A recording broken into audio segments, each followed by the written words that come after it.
Welcome into episode 150 of the Godly Young Men podcast. I cannot believe we're finally here. We made it. We made it. We've been talking about episode 150 now for 15, 20 episodes. We're really excited about it. We've got Jack joining us once again for his second episode on the Godly Young Men podcast. We're very grateful for him joining us for this. We've got a really fun episode. If you're looking on YouTube or I guess on the podcast app as well, you're probably going to be already seeing that it's going to be a longer episode. Normally we try to keep it in the 25 to 30 minute time frame.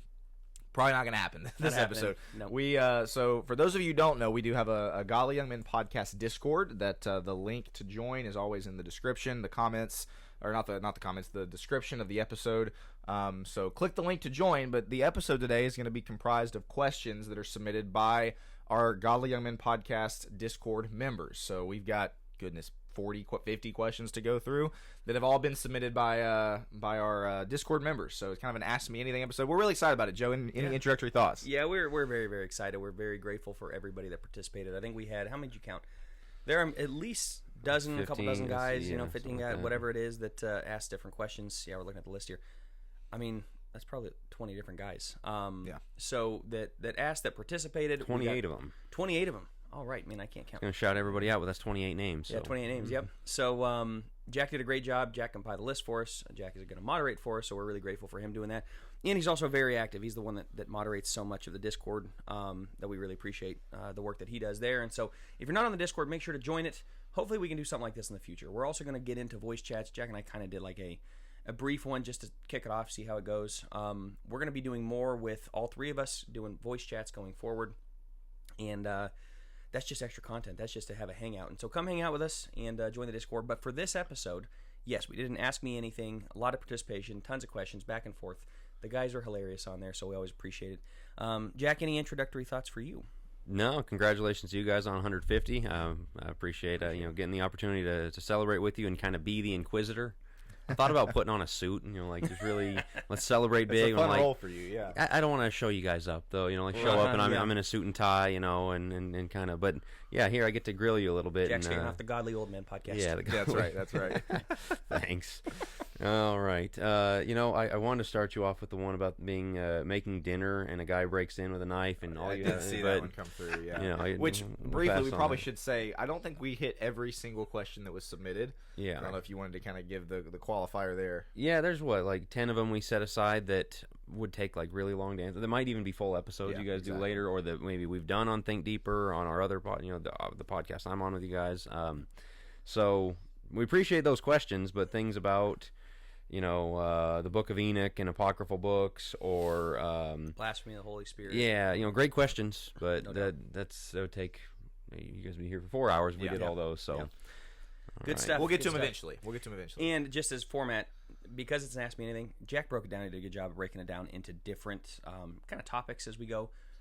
But we got questions about everything, from Star Wars related questions to really deep, I feel like more philosophical questions, more personal questions, biblical questions. Podcast questions, goals, things like that. So yeah, we're excited to get into it, but that's the format is broad ranging, questions of all sorts. Yeah. So. Ready to roll? Let's do it. All right. Ask me anything. What is the dumbest thing y'all did as teenagers? I really think Joe's going to go first. Yeah, great. I was a goody two-shoes in so many ways. The problem I've spoken about it before was, I got into porn. I did some stupid stuff there, I suppose. But in terms of like just a dumb thing, I was always type stuff. I played with all my hockey buddies, and we'd go out of state or whatever, and they like TP hotels. And if I did that, my parents would kill me. So I didn't do any of the dumb stuff, the traditional teenage stuff. I'm trying to think. You may know that if there's something I did, but I can't think. I was thinking on this question. I was looking at it like, what is a dumb thing? Obviously, porn related. Yeah, there's plenty of examples there, but just from like a fun one, kind of a dumb one. I was a boring guy. You got in big trouble one time for selling. You might not have been a teenager, but celebrating a goal by turning your stick around and pointing it like a rifle at the other team. Nice. Yeah, I was having a particularly good game, and that was not my first goal of the game, and I was feeling it. The other thing is you had seen that celebration on a video game. Yep. So. That's great. I turned around and. Well, yeah, that was not good. And then my dad screamed from the top of the stands, and I was like, "That's a moment." Because that's not my memory, thing, right? Like hockey players usually don't celebrate, not showboat and things like that. Yeah. But on NHL Hits 2002, that was all over. It's a great video game. That's hilarious. I think for me, so I'm with Joe. I didn't do any knucklehead stuff like the sneaking out at night and, you know, TPing houses or dumb pranks that maybe went too far. I didn't do any of that stuff. Maybe that's why Joe and I both have very little patience for people that do. I'd say probably, I guess the dumbest thing that I did was I broke some of my parents' rules on stuff. My parents were very adamant that going to be weird rule sounding for some people, but that I didn't text any girls like individually when I was 15, 16.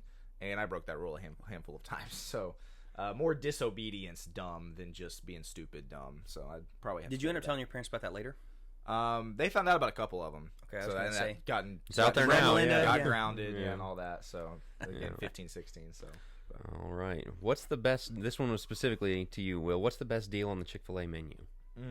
So, what I was going to do, the way I was going to answer this question, as far as money goes, it sounds terrible. I don't pay for any of my food there, so I don't really know. They're all a deal. Yeah, exactly. I don't know what the best bargain is. I will tell you, though, my go-to breakfast order, I love Chick-fil-A's breakfast. I think it's really good. And I try to stay away from all the unhealthy fried stuff. So, if you go to Chick-fil-A and you're getting breakfast, you get the egg white grill muffin. Get it with either Colby Jack cheese or pepper jack cheese. So, it's an English muffin, a piece of grilled chicken, egg whites, and then, pepper jack or Colby Jack cheese. I go with pepper jack. So good. And then get a grilled bowl. Comes with hash browns. I order it with no hash browns. Stay away from the canola oil, of course.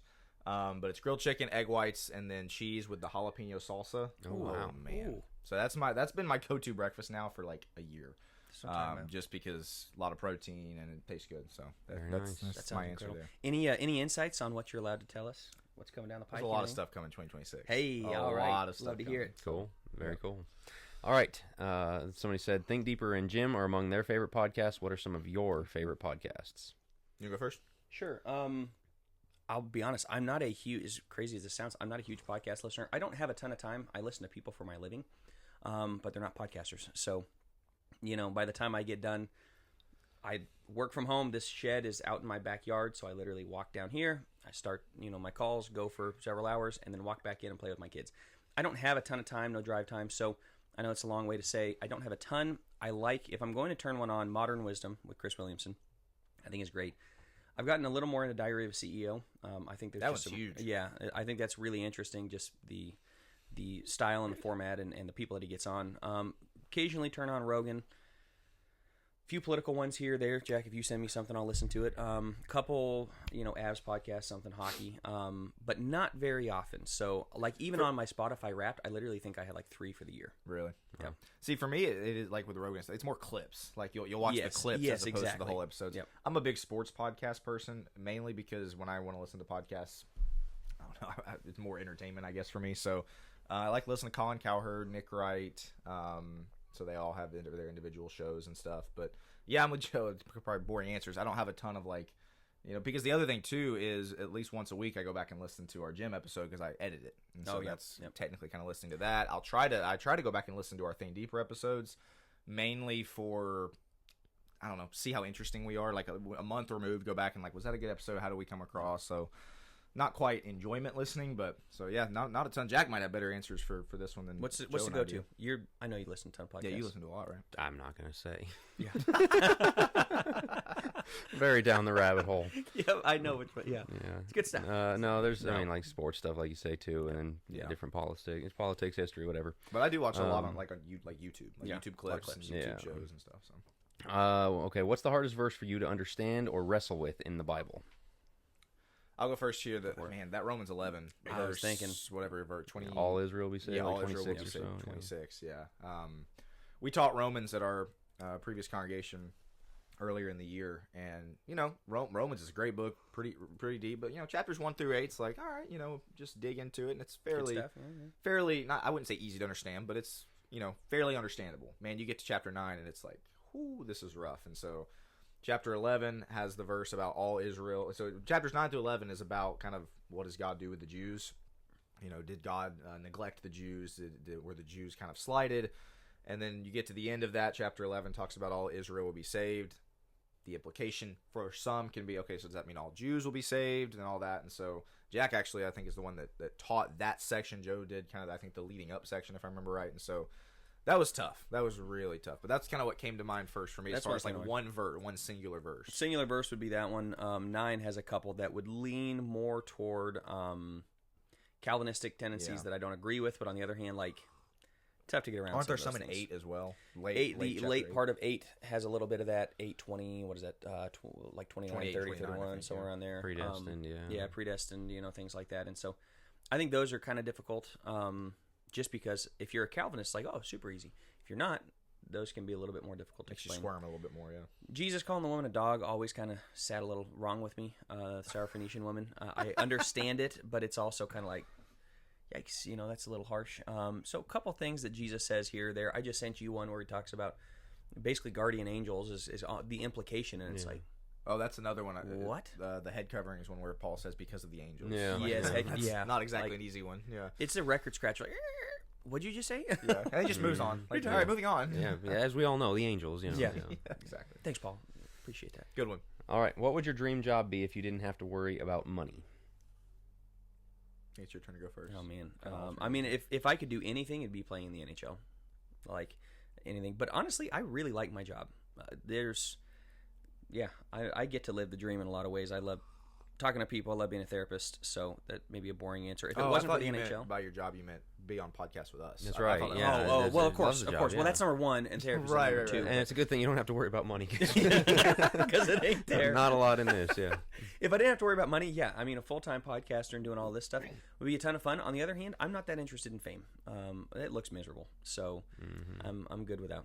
Yeah. So this one for me is always like something I could possibly do, or like professional golfer I would love to be, but that'd be fun. not going to be doing that anytime soon. A financial consultant, I'd say, if I could just choose anything, didn't have to worry about money. Obviously there's a lot of money in being a financial consultant, but like just being able to dive headfirst into that would be really cool. Very cool. What about you? Huh? I know this is not your question, but what would you do? You mentioned NHL player. NHL GM always seemed fun. Signing the guys, managing the salary cap, making trades, all that. So nice. What caused you to start this podcast? I'll go first because this is mainly a Joe answer. Joe just reached out to me and said, hey, I've had this idea for a podcast. Would you be interested? So that's kind of for me, Joe. I'll let you take it from there. This was his brainchild. Will and I go back. Our families go back. 05.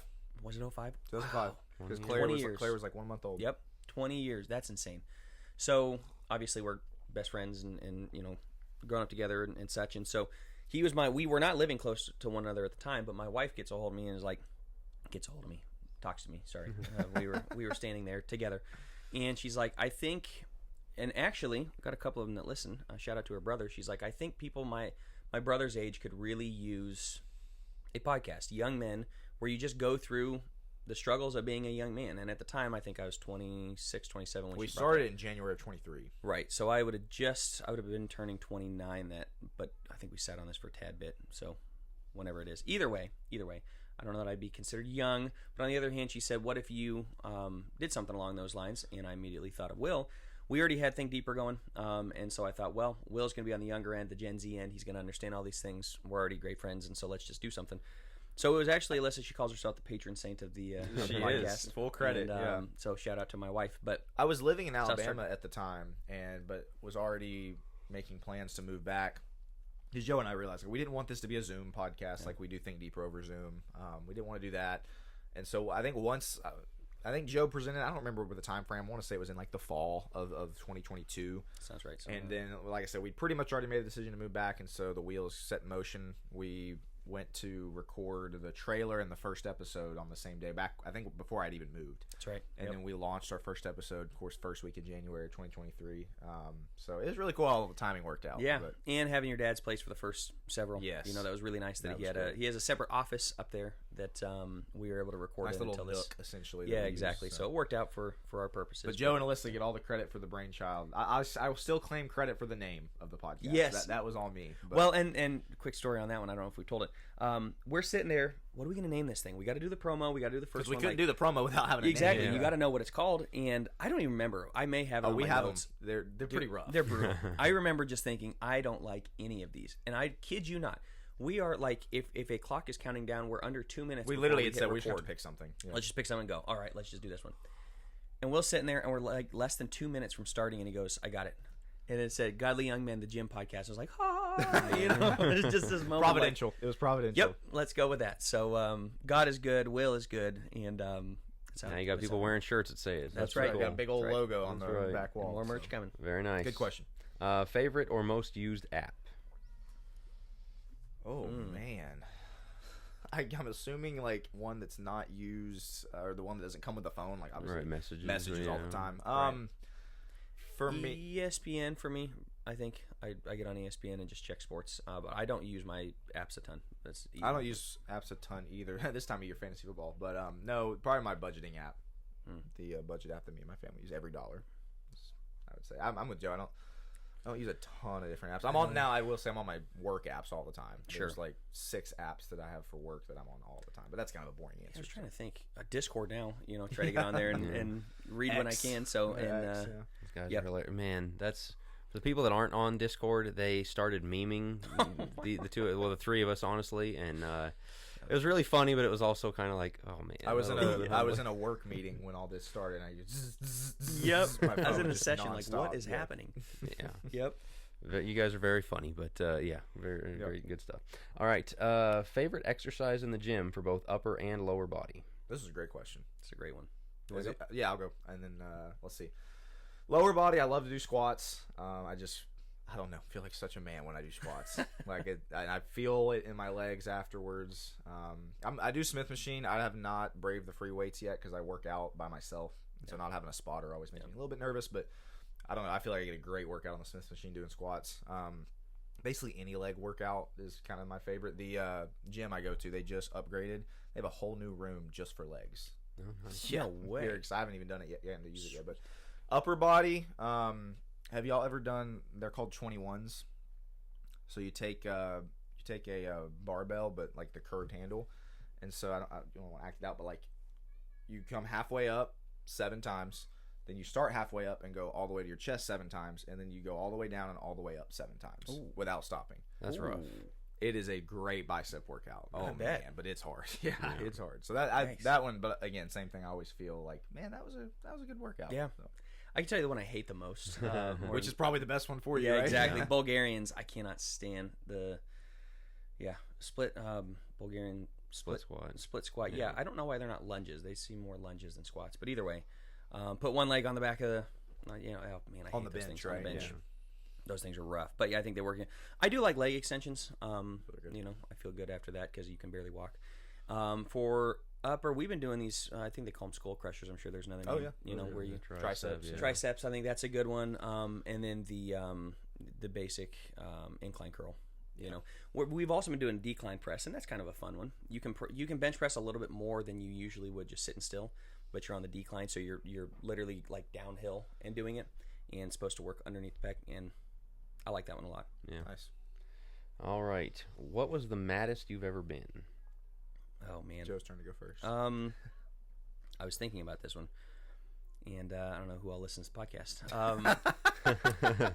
The maddest I've ever been is, and it goes along with one of my biggest regrets, which I know is a question on there, but I guess I have to tell a personal story really fast. I've told this on the podcast before. Les and I slept together before marriage. Not proud of it in the least. One of my biggest regrets.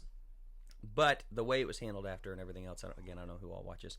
The way it was handled after, I thought that we were going to break up, and we were kind of kept from talking from one another for like a month, over a month. Couldn't talk, didn't know if we were still together. This is, obviously, we were very serious at that point. So you went like a month without... So we went like a month without any contact. And anytime I tried to contact her parents, it was basically like not happening. And I ran across the letter that I wrote them. I never sent it to them. I ran across that the other day, and it was like, it's a good thing I didn't send that. You were pretty mad. Yeah. I was very, very upset in that moment. And I had sinned. I had done wrong. Were you 22 at the time? 23? 21. Let me think about this. I think I just turned 22. Okay. Yeah. So, again, that's partly on me because, yes, it's my fault. And, of course, there's going to be consequences. But I also was getting very upset and more than anything, it was just fear. I thought I was going to lose the relationship and thought you didn't like me and all of those things because we couldn't talk. We didn't know. And pretty rough situation. So, a little more on the personal end there. But that's probably the maddest I've ever been.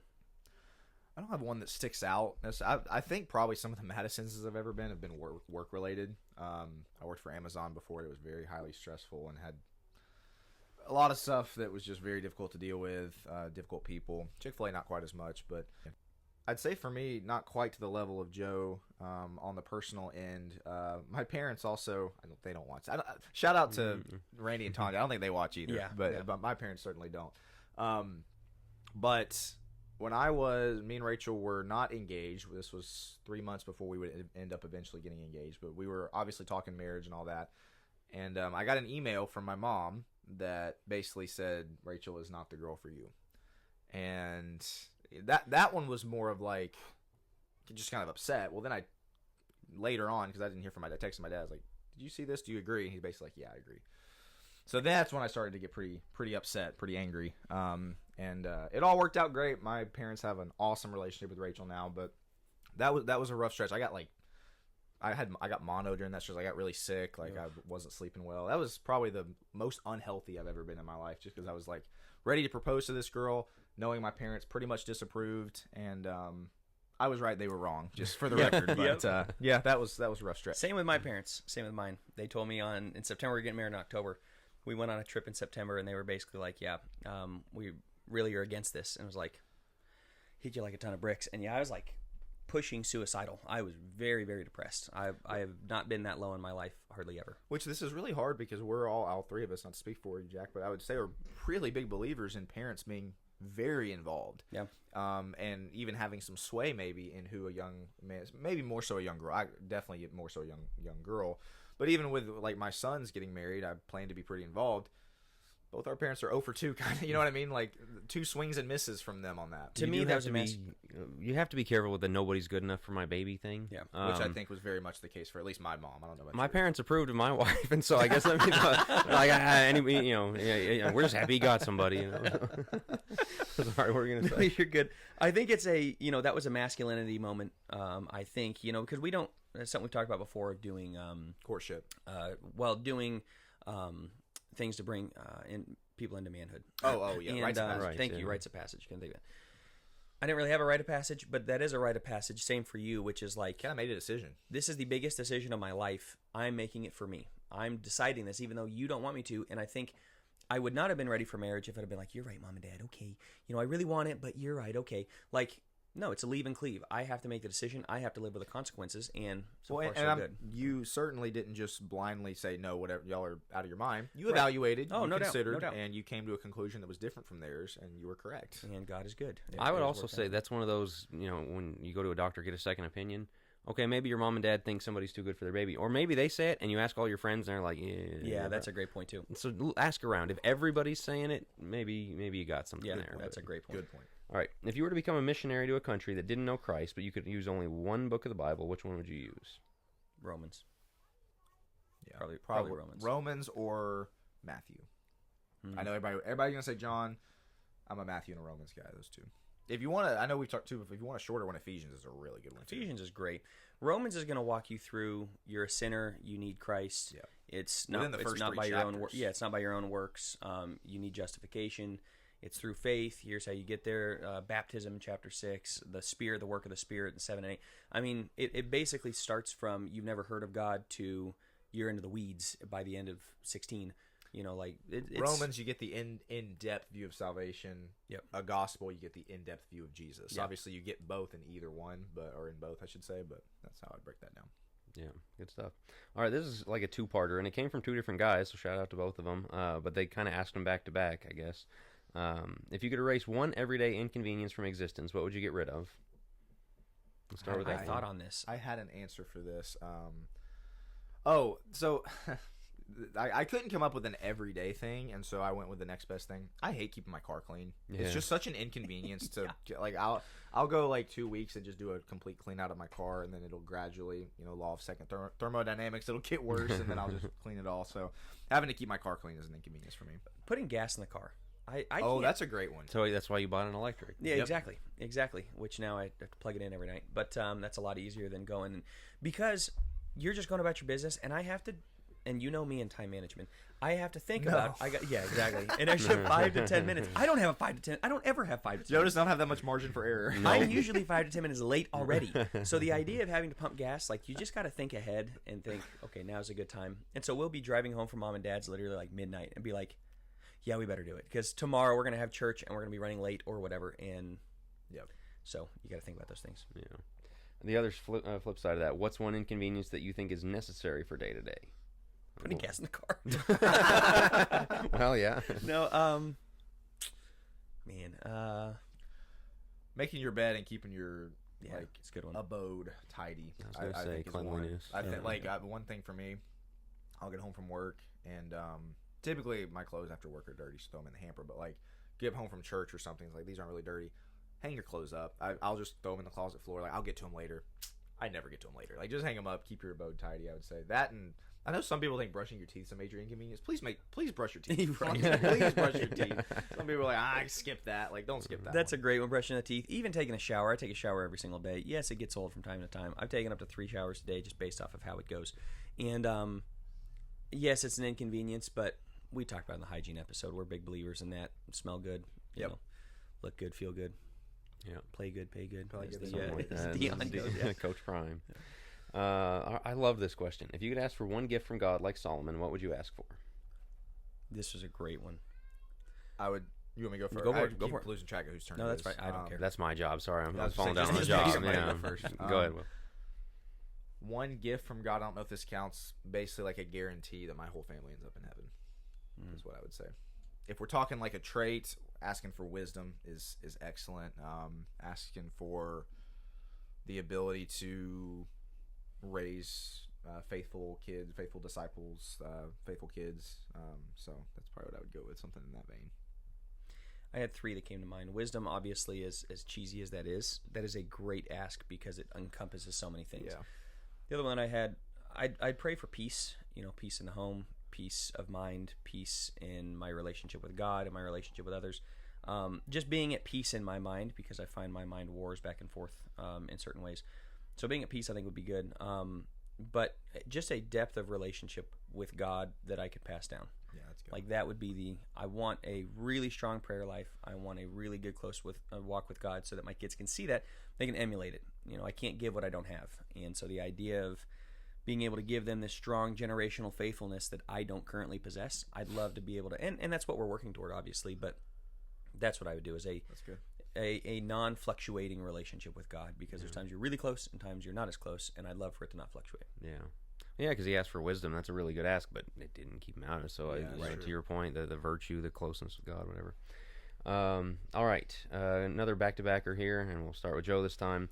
What's the best sport to play, best sport to watch? Yours should be pretty... Hockey. Yeah, pretty hockey and hockey. Hockey. Okay, so best sport to watch, playoff baseball is pretty exciting. Baseball for the rest of the year I couldn't care less about. But when it comes to like World Series and every pitch is a game changer, and in this World Series it really was. It was a crazy good World Series. That's kind of tough to beat on sports terms. But if I'm playoff watching hockey is the same. I agree about playoff hockey is great. It's great. Yeah. So obviously, like we have our favorites. To me, the best sport to like pick up and know how to play. No offense to you hockey guys, you're not really able to do that very often. Sure. You know what I mean? No, I agree. And it's honestly same thing with football. Like you kind of have to have a lot of people, 8 people at minimum to have a decently fun football game. And so golf or basketball to me, I know those are 2 of my favorites, but like you can play basketball with 3 people and have a great time. And it's a $20 ball from Walmart. Yeah, that's the problem with golf is it's expensive. Yeah, and so like if I could pick a sport for my kid to be decent at, like you want to be decent at something that you're going to have a good opportunity to play a good bit is what I would say, at least for me. So I'll go with basketball. For watching, if you're going to take the whole sport, I'm definitely going football for sure. I love to watch football. The playoffs is great. If I was ranking the playoffs as far as, because playoff anything is better, with the one exception, NBA playoffs is okay, but the 7-game series to me kind of, game 7s are great, but a random game 3 is not always the most exciting. So I would probably go playoff baseball 1, playoff football 2, playoff hockey 3, and then I guess basketball playoffs next. I don't know, when you get into golf, the Masters. Oh, that's true. That's good watching too. Yeah. The thing about basketball that ruins it, and sorry we can move on, but the thing that ruins it is the last 2 minutes of the game are brutal. Foul, go to the line. Yeah. Hope that he misses one. It does add to the drama, though. I gotta say it adds, but like when there's 6 fouls in the last minute, and it's go stop, go stop, like because they're not actually playing. Correct. You're just hoping that your guy hits the shoot. Yeah, hoping he hits the free throws, and if he doesn't, it makes for pandemonium. But if he does, it's like, okay, great. Now we got to go foul him again, go score and foul him again. Like, that's my problem with basketball. Great sport. And actually, we are talking about putting Harrison in basketball. Really? Hockey's a little far away, and I think basketball would be I think it's a really good sport. It really helps with coordination. Yeah. And he's got the height. Yeah, he's 98th percentile. Yeah. There you go. All right, this is kind of a multifaceted one, so we'll kind of try and make sense of it as best we can. How is the Discord group chat aligned with your vision, expectation of what it would be, the members, conversations, participation, disagreements, better, worse, expectations? Who's starting? You, sorry. I'll be honest, because I didn't know hardly anything about Discord, I didn't have a ton of expectations, good or bad. Like, I think it was Jack that had the idea at first. And I was like, great, yeah, sounds great. I just didn't know anything about Discord. There's always kind of that, even when we put this podcast out, it was like, how many people are actually going to be interested in this? Like, is this going to be something? And as we, not to speak for you, Joe, like, as we went on recording the episodes, not to be arrogant, I could see the value in it. It's like, okay, these are valuable. There will be people that find this helpful. But for the Discord, it was another one of those, like, man, I don't know how many people will care. Yeah. And so in that way, I would say it's surpassed expectations. Like, it seems like there's a lot of people that care. I don't know what our member count is, but 120 somewhere in there. We're definitely in the triple digits, which is higher than I would have expected. And so that's great. As far as I love the different channels that we have. We have like 10 different channels: Bible talk, hobby talk, episode chat, all kind of stuff. That's really, I think that's really cool that you can have a group of guys to talk about different accountability chat, a daily verse chat, and so or channel. They're not called chats. Sorry, they're called channels. But yeah, I don't remember everything that the question asked, but I think maybe the more difficult thing for me so far has been I was very hopeful it'd be self-sustaining because I don't have the capacity, as I'm sure most of you guys know, to get on there every single day and respond to everything. I balance doing that with work right now, and so when I do, I was really hoping it'd be self-sustaining and that I could hop on and interject here. And there's some great discussions that we've had on there: biblical discussions, baptism discussions, Bible discussions, just general masculine discussions. So for that, I would say it's also surpassed expectations. I think it's been great. Yeah, that was long-winded, Joe. Sorry, go ahead. Yeah, no, you're good. Same for me. I've been very impressed with how it's gone. Very happy with how it's gone. The guys are great. The guys are very participatory. I thought, okay, we'll get 20 guys on there, and every couple of days somebody will kind of message back and forth, kind of like a group chat in some ways. Some days are gonna be great, some days not. Man, every single day we got stuff going on. Every single day people are asking biblical questions, joking with one another, back and forth, memeing hobby us, chat, memeing us. I think it's fantastic. Everybody playing Wordle every day. That's been hilarious. Everybody plays Wordle and gives you the ranks of where you stand. And no, that's great. So it has surpassed my expectations on where it is, and I've been pretty happy with it. And I'm with you. I don't hardly know anything about Discord, so when that happened, it was like, sweet. I think it's been very healthy. The like disagreements that we've seen, like the guys can just stay chat civil. And disagree. Yeah, it's been really good to see. All right, this is an interesting one. How would you full stop and turn the trajectory of your life like a reset? We'll start over here. So, I mean, the first thing I would say is, like, in 12-step, what's the first step? Admitting you have a problem. You have to be able to hit the depth and almost kind of hit a rock bottom moment of, I have to be willing to change everything. Everything comes into question. It's all on the table. It's all on the table. Every part of your life, from your morning routine to the people you hang out with, to the places you go online, to your job, to everything that you do has to be on the table as to, is this optimal? Is this bringing me closer to God? Things like that. Then you have to define the vision, I would say, which is, okay, I know what's wrong. What does good look like? So we talk about not running from, but running to. You got to be able to say, what am I running to? I know that my life is in shambles. So sit down, journal. Here's where I want my life to be. That's what I want it to look like. And then step by step, I would then figure out, okay, it's going to take me 20 steps to get there or whatever. What can I start with today to get to that point? And to me, that's kind of the that it's very, very small advice there, but that's how I would do it, is figure out where you come from and why it's bad, where you're going and why it's good, and then think about the steps to get there. And then the other thing, of course, we're big believers in accountability. You got to get people on your team, and you got to be able to say, guys, I'm in shambles. My life is falling apart. I really need your prayers. I need your help. I need you to hold me accountable. That's how I would begin to turn my life around. Read that question one more time, Jack, if you don't mind. Sorry. Yeah, sorry. Let me scroll back. It was worded well, so I want to make sure. Goodness. How would you full stop and turn the trajectory of your life like a reset? Man, Joe answered that really well. I don't want to take too much time to kind of ramble on after that, but yeah, I would say I would fully echo Joe's thing about the vision. You've got to know where are you trying to go, what are you trying to accomplish, and the other thing is once you determine that, what are you currently doing in your life that is detracting you from that? Are you spending too much time looking at screens? Are you spending, too much time around the wrong types of people? And so, honestly, it just takes some really hard self-examination is what I think. And then a plan. One of the things that we try to do at Chick-fil-A is, where do we want to be in a year? And then we start backtracking. So where do you want to be in a year? Then start going month by month, start going week by week, and start going day by day. That's going to help you get to that end destination. So that's what I would say. Makes sense. Good stuff.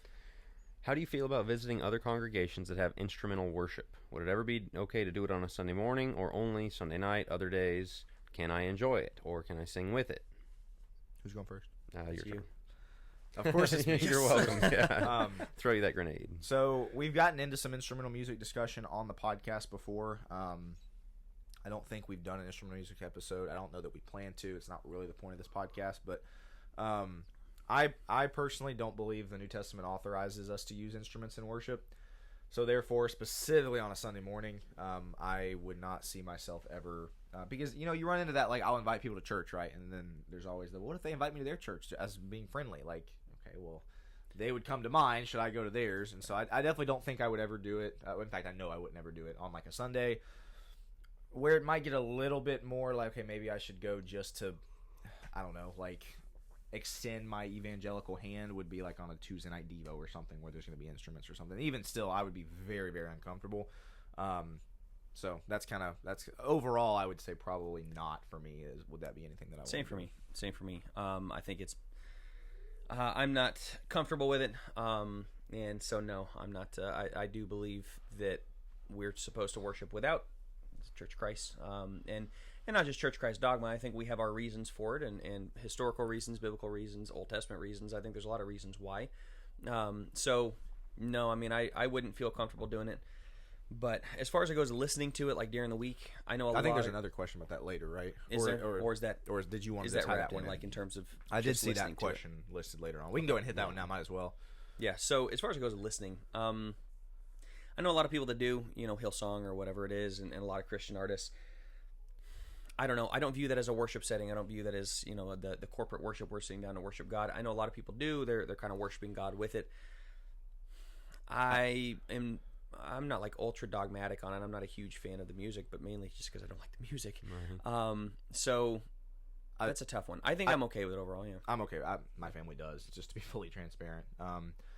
We've got young kids, and the one downside that we're gonna have to be prepared for is when they're old enough to understand and kind of put two and two together. Like, hold on, we don't use instruments in worship, so I feel like we're gonna need to have a really good answer there. But my wife just really believes in making sure that our kids have good things on the brain, you know what I mean, like that we're not listening to just pop stuff, and I like country music, like just having that on the radio.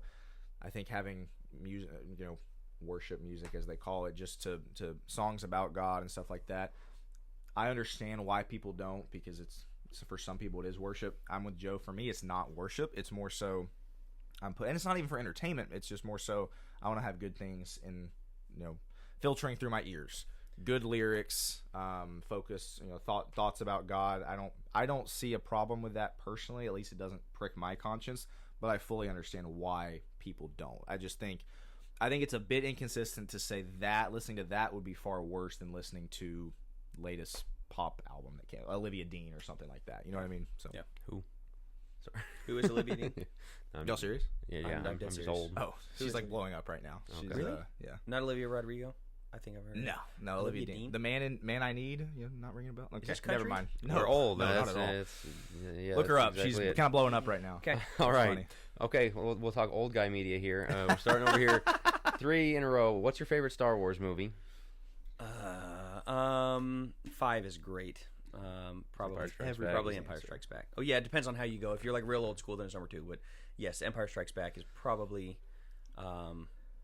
That's a really good one. I know yours episode 3. Yeah, Revenge 3, of the right? Sith, for That's sure. really good. Yeah, love that one. That's a great one. The Last Jedi? No. Yeah. Hey.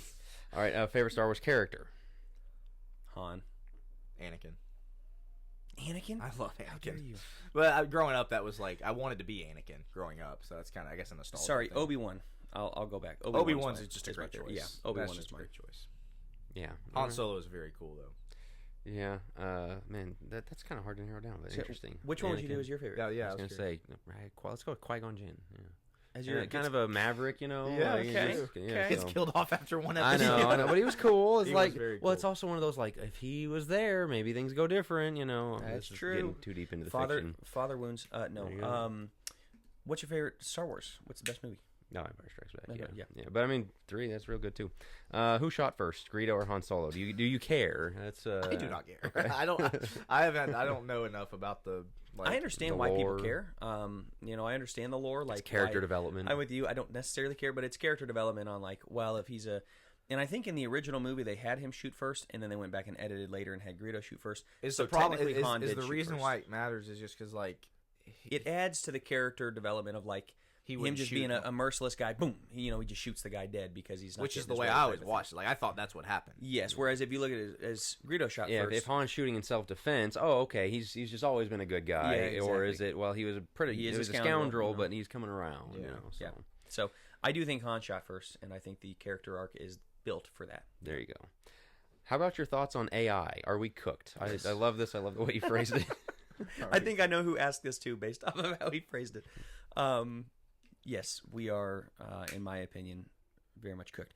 No, I mean we'll figure it out, hopefully. But people are going to have to get on board and realize this stuff is really scary. I'm pretty out on it. I don't feel good about it, and I do think that. And I don't know if I was supposed to go first, but I am not a huge proponent of AI, and I try to avoid it as much as possible. So, and we were talking about this actually the other night.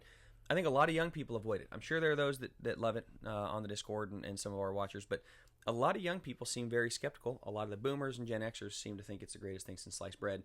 And I think that is an interesting split because as they die off, it could be that Gen X or Gen Z just goes, I don't want this taking my job, and I don't want this taking my brain, and so therefore there's going to be a lot of people that move away from it, and you're almost going to get to the Luddites, where they just you won't watch any video anymore. Yeah. Or anything, yeah. I don't think we're quite as cooked as probably Joe does. I do think. I'm pretty pessimistic. Yes, I'd say maybe a little bit more white pill about it. I think there's some serious negative things that are coming from it. I do think a lot of people are going to lose their jobs. There's certain industries where your job absolutely can be done by somebody or by artificial intelligence, and so yeah, you're probably cooked there. But I do think one of the things that call it maybe a silver lining, a positive outcome, is that it is instilling in people once again the desire for real, the desire for something genuine, the desire for a face-to-face conversation, the desire for the like watching a sunset and things like that. I know for me, I've always appreciated that. I think there's going to be a lot of maybe Gen Z or specifically Gen Alpha people who might rise above the artificial intelligence world or society that they're growing up in and really cherish the things that artificial intelligence can't bring. Which is a lot, and I think the reason I'm the most pessimistic about it is because we still, what are we at, 10% of probably everything that it can do, so there's still a lot of things that it can do that we just don't know about yet, and that is always going to be kind of scary, kind of daunting. So if you're a web designer or coder, there is a market for a social media site that bans it, and that can detect it and ban it. I don't want videos, reels, shorts, pictures. I don't want any of it. Like I want to connect with humans and not this garbage that they're generating. Yeah. So you can make billions of dollars. Be the first guy to do that, and then send me a commission. I was going to say idea. Yeah, don't just steal his idea. Make sure to. All right, and then sponsor the Golly Men podcast. Right. All right, we're over to Will on this one. What was your favorite gym episode? What was your least favorite gym episode? This was so tough. Yeah, this was tough. This was really tough. We have had so many episodes, so many bangers, right? Amazing episodes. They're all my favorite, right? Exactly. They're all How great. do you choose? They're all 150 kids, So the kind of cliche answer that I'm not going to give, our first episode, Strive for Greatness, I think still kind of is the microcosm for our whole podcast. Like it just epitomizes it. So I love that one. The 2 episode arc that I really enjoyed, that always kind of I mean, literally, this was really hard. I could have come up with 15 as my favorite. But the top 5 things I want to pass on to my sons and the top 5 things I want to pass on to my daughters. Yep. I love that 2 episode stretch because it was valuable for the Godly Young Men, I feel like, but it was also very personal. Like these are the things that I specifically want to pass down, and so it made me think about my kids. It made me think about stuff for my kids that would apply to all Godly Young Men, and so love that one. I love that one. While I'm trying to think about what my least favorite was, why don't you go ahead and give your favorite? Yeah, my favorite. I liked having our wives on. Yeah, that was fun. That was just a fun one. The ones that I actually find that I enjoy the most, as cheesy as it is, are like the restaurant etiquette, the hygiene, the travel etiquette. Yeah, they're goofy, they're dumb, they're so niche and so like just pet projects of ours type of thing that it's like so that's why we enjoy them. Is there's hardly any seriousness to them, but on the other hand, it's type of stuff like I wish I had known some of those things ahead of time. It's very practical, so I do actually kind of like those. I agree with you on that episode arc there. Yeah, I mean, I was looking back through trying to find, like, what do I think is if I had to show somebody. It goes back to the first one, obviously. That's cliche. But, yeah, the one with our wives was a lot of fun. The one we did right before that was episode, what was that, 100? Was it episode 100 right before our wives, or were they on episode 100? We did they were on 99. They were a holiday hangout. And then episode 100, what was that, Jake? Do you have that one? I was looking at this just last night.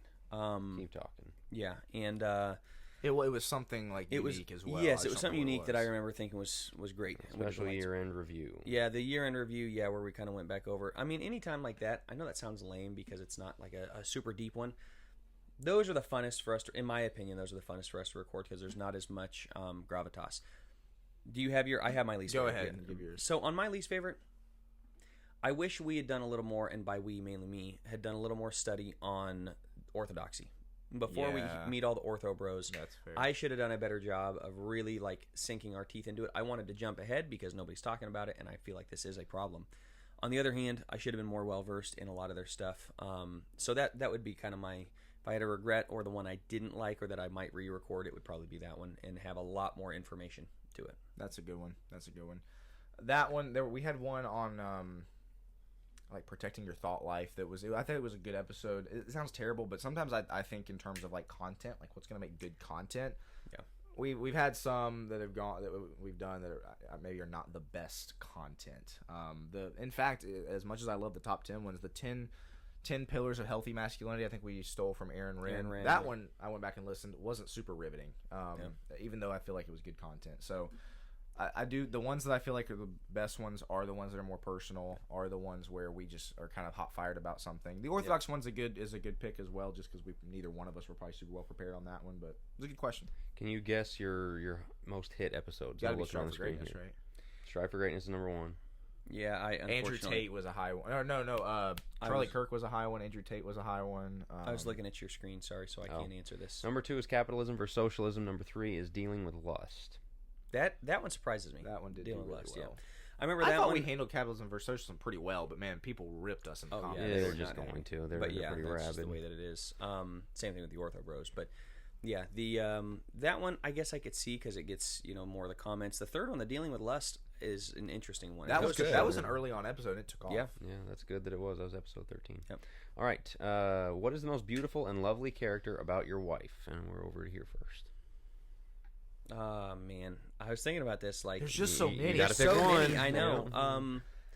My wife is very. I mean, there's a lot of different things. I literally was thinking about this last night. Like, which number one would I give? My wife is really fun. I know that's not a and yes, there's spunk to it. There's a spunkiness that goes along with it, but really fun. We have a great time. She's my best friend. So getting along with that, like the friendship element, the friendship quality with my wife. We talk about anything. There's nothing off the table. There's nothing like that. And we can go on a date night and have a ton of fun. We can stay inside and eat ramen with the kids and watch a movie and have just as much fun. It's just it's a good time. So I would say her fun, loving quality is one of the most endearing. For me, I would say fun. That's a great one. My wife's care for other people's feelings. Sometimes I've lovingly told her that she takes it too far. Sometimes, like, she's a bit of a people pleaser. Like, she wants everybody to be happy around the holidays, especially. Like, she wants to make sure. But I really do love that trait. Like, she's probably the least self-centered person I've ever met. Very selfless. Very much, let me take care of this person's feelings. She loves throwing parties for other people. Just the joy that other people, the joy that brings her when other people get celebrated, I think is very unique. Most people like to be celebrated themselves. But she just cares so much about other people's feelings and the way that they are impacted. And so I really like that. I think that's really special. Yeah, very cool. That's a great one. Very cool. Favorite person in the Bible? probably Jesus. No, I'm just kidding. Oh man, tough one. My gut reaction will be Paul, just because so much of his writing I love to teach and preach from. As far as a character, so I'll say Paul for New Testament. As far as character goes, man, Joshua is just a stud. Love Joshua. Joshua and I know I'm giving 3 answers here. Joseph as well. I love Joseph. Just one of those like picture perfect examples of a godly young man. I think Joseph, arguable, but one of the few individuals in the Bible that not really anything negative is ever said about from a spiritual standpoint. So I probably I would say Paul New Testament, Joseph for Old Testament, and Joshua is a close second. Joseph's my answer. Great name, of course. No, Joseph and Daniel is the other one that Daniel's like nothing really negatively is negative said about the guy. Both of those though really are like peak masculine in my opinion. Yeah. Joseph runs from lust. He goes through a lot of hardship. He rises from the ashes. You know, conquers. He conquers. He ends up leading an entire nation and saving everybody. Basically, saving the entire world. Like that's a pretty good story arc. From a story perspective, it's incredible. Even forgiving his brothers, like so many of the masculine traits that I want to be, Joseph exemplifies. That's good. A deep relationship with God, a willingness to do his very best and to try hard when the situation stinks. I mean, it's horrible. He's in prison, and yet he still rises the ranks in prison. He gets put into captivity or into slavery. He still rises the ranks in Potiphar's house. So it's like everywhere he goes, he excels. And yes, God's on his side, but it's because Joseph looked to succeed to succeed and to be basically a light and to be, you know, a good force for God wherever he went. So Joseph is a great character. All right, short answer. That's a good follow up to this one. Who has more aura, Elijah, Paul, or Samuel? Can I tell something funny? I don't know if our godly men have caught it, and I don't know if Joe's corrected it since. Joe pronounces it, or at least has pronounced it before in the past, aura. Aura. You say aura. It's that might be phonetically correct. The Gen Zers are absolutely ripping you if you say aura. It's aura. It's not technically, but it is. Reese does the same thing. Reese calls it aura, and we just roast him endlessly. But Aura. Aurora. Like aura. Aura. The way it is said. Well, like Laura. Laura. Laura. That's Yeah, I don't Laura. yeah. Who are the options? Sorry, Elijah, Paul, and Samuel. Giving Joe a hard time. He deserves it. All right, fine. Aura. Gotta be Paul. I feel like for me. Paul's got some serious riz, man. That guy, like the way he calls people out, the way he calls Peter out to his face, he calls friends and foes out. It's like holy smokes. But Elijah's got to be a close second. Mount Carmel, that is like... that's making fun of him. Maybe he's aura farming. He's aura farming. Talk about the I'm him moment, you know? And it's God's him, but it's still walking around like, oh, you're God? Oh, he must be in the bathroom. Okay, watch Guess this. He's on a trip. Put some more water on it, you know? Yeah. Like, well, and the other thing is, he shows up at Transfiguration, Mount of Transfiguration, like... There's some aura there. That's aura. Like, you are glowing, and these 12 men get to see you, you know, just chilling. Are you familiar with the aura farming? Oh, yeah. Okay, yeah. Oh, yeah. Definitely are. I may not pronounce it correctly, but I'm very familiar with the concept. Yes. I have to teach my wife all this stuff. She's like, what does that mean? You're the 6'7", right? Yes. All right. That's such a good question. All right. What do you think about women playing sports? What do you think about women driving their husbands everywhere? We're over here. Thank goodness. Yes. Can't wait for this one. We have a I don't even know. We might get a debate here. We have a Think Deeper episode that was never released. Can you send us that file, Jack? I want to go back and listen to that. It's sitting around. Jack and I went off. We're not big fans. Your wife played a lot of sports. My wife played sports up to the time. I'm not a big fan. My daughter's probably not going to play sports. I don't know. I'm not like ultra dogmatic about it, but on the other hand, I think sports are intended to be like everything that's great about sports is inherently masculine, in my opinion, which is strong competition, kick the other person in the teeth, not literally, but you know, just try to run over them as much as you can, type of thing. Like that's the purpose of sports, is to compete, to do your very best. I'm not saying women can't do that, but like the feminine mystique is not one where she's running over people, not one where she's ultra competitive, in my opinion. I'm not saying they can't be. So I'm not a huge fan of it, but I'm not gonna like condemn anybody for it. But no, I don't think my daughters will, and my wife's pretty much on the same page. As far as it goes, the other one was what now? Driving, women driving. Women driving. Yeah, I don't let my wife hardly drive me anywhere unless I have something to prepare. You know, if I'm like I used to be finalizing a sermon. Well, Sunday morning. We're going to Sunday morning. Yeah, like I have a couple things to add to it, and I'd let her drive. But by and large, you're saying let her drive. This is kind of funny. It broke out in the Discord that way. Like, well, you're just telling your wife, you know, you're not allowed to or whatever, and like. It's just an assumption that when we walk up Right. to the car, I'm walking up to one side and she's walking up to the other, and that's not even Right. You don't have to go, all right, who's driving this Yeah, time? exactly. Like, it will always be me driving because, yes, I like being in control. Well, you don't let your wife drive. It's like my wife drives my kids everywhere. But when I'm in the car, yes, It's a protective It's thing. a protective Just thing. like you walk on the side of the roadside of the street. And I'm a better like, all driver that than her. stuff. Objectively speaking, I'm a better driver That's than just her. genetics. So, Sorry, exactly. just kidding. Exactly. I'll start with the driving so my wife drives a good bit, but that's generally because I have work that I need to do in the car. So if I have no work to do, I will drive every time.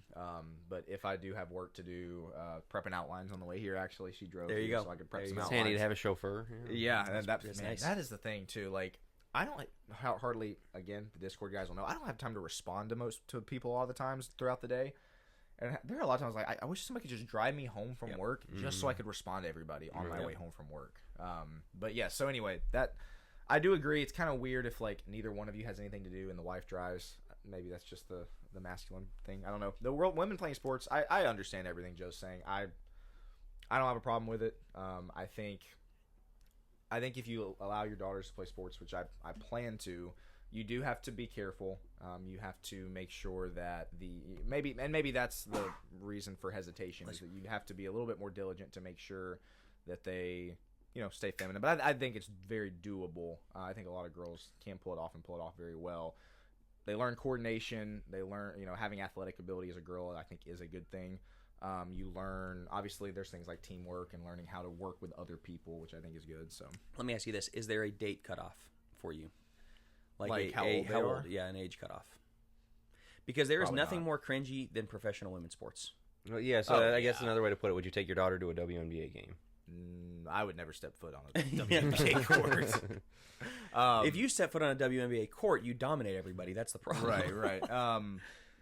I mean, no, I don't think I'd want my daughter playing in college or anything. But That's my thing is, at some point I'm going to have to tell her, like, you got it. Thank you. At some point I'm going to have to tell her, yeah, sorry, we're not doing this anymore. Like, you've maxed out. Oh, at this point I'm really, really good and I have a scholarship and, not that my daughter would per se, but just saying, like, I look at it as, man, I see the girls in college sports and like, it's so off-putting. There's nothing feminine about the softball girls in college that are like beating on, doing the whole man thing and into the camera. Man, that is not somebody I want to marry. That's not somebody I really even want to watch. And most of the time, the sport sucks. So it's just not good. And there's so many things to back this up. Whether that be in soccer, they played the top women's team, the U.S. team played like a bunch of 16-year-olds and lost like horribly. They did this in Canada with Team Canada for hockey, and they played a bunch of 16-year-old boys. They'd always do this in the league, and they get mercied every game, like 9-1. Like, they're not objectively, and I'm not trying to bash women, they're not as good as men. And when it comes to sports, I think it's a masculine thing. So I mean, I agree that obviously it's more cut out for men, I would say. The other thing about it too, which we need to probably move on, I suppose, but my wife plans to teach my daughter, of course, how to cook, how to bake, how to be a homemaker. What hobbies would you say would be good for girl? Obviously, like, those are the first things that come to mind. But like, my wife's gonna teach her all that anyway, and I wouldn't really call any of those hobbies necessarily. Extracurricular. I don't want any of my kids doing theater. That's a pretty hard no go. I know a lot of girls get into that. And Music is good. yeah. music, that's true. Get into music. Yeah, I don't know. I'll have to think on that. Luckily, I have a few years. I'll have to think on that. And again, I'm not like ultra dogmatic, and we can disagree on it.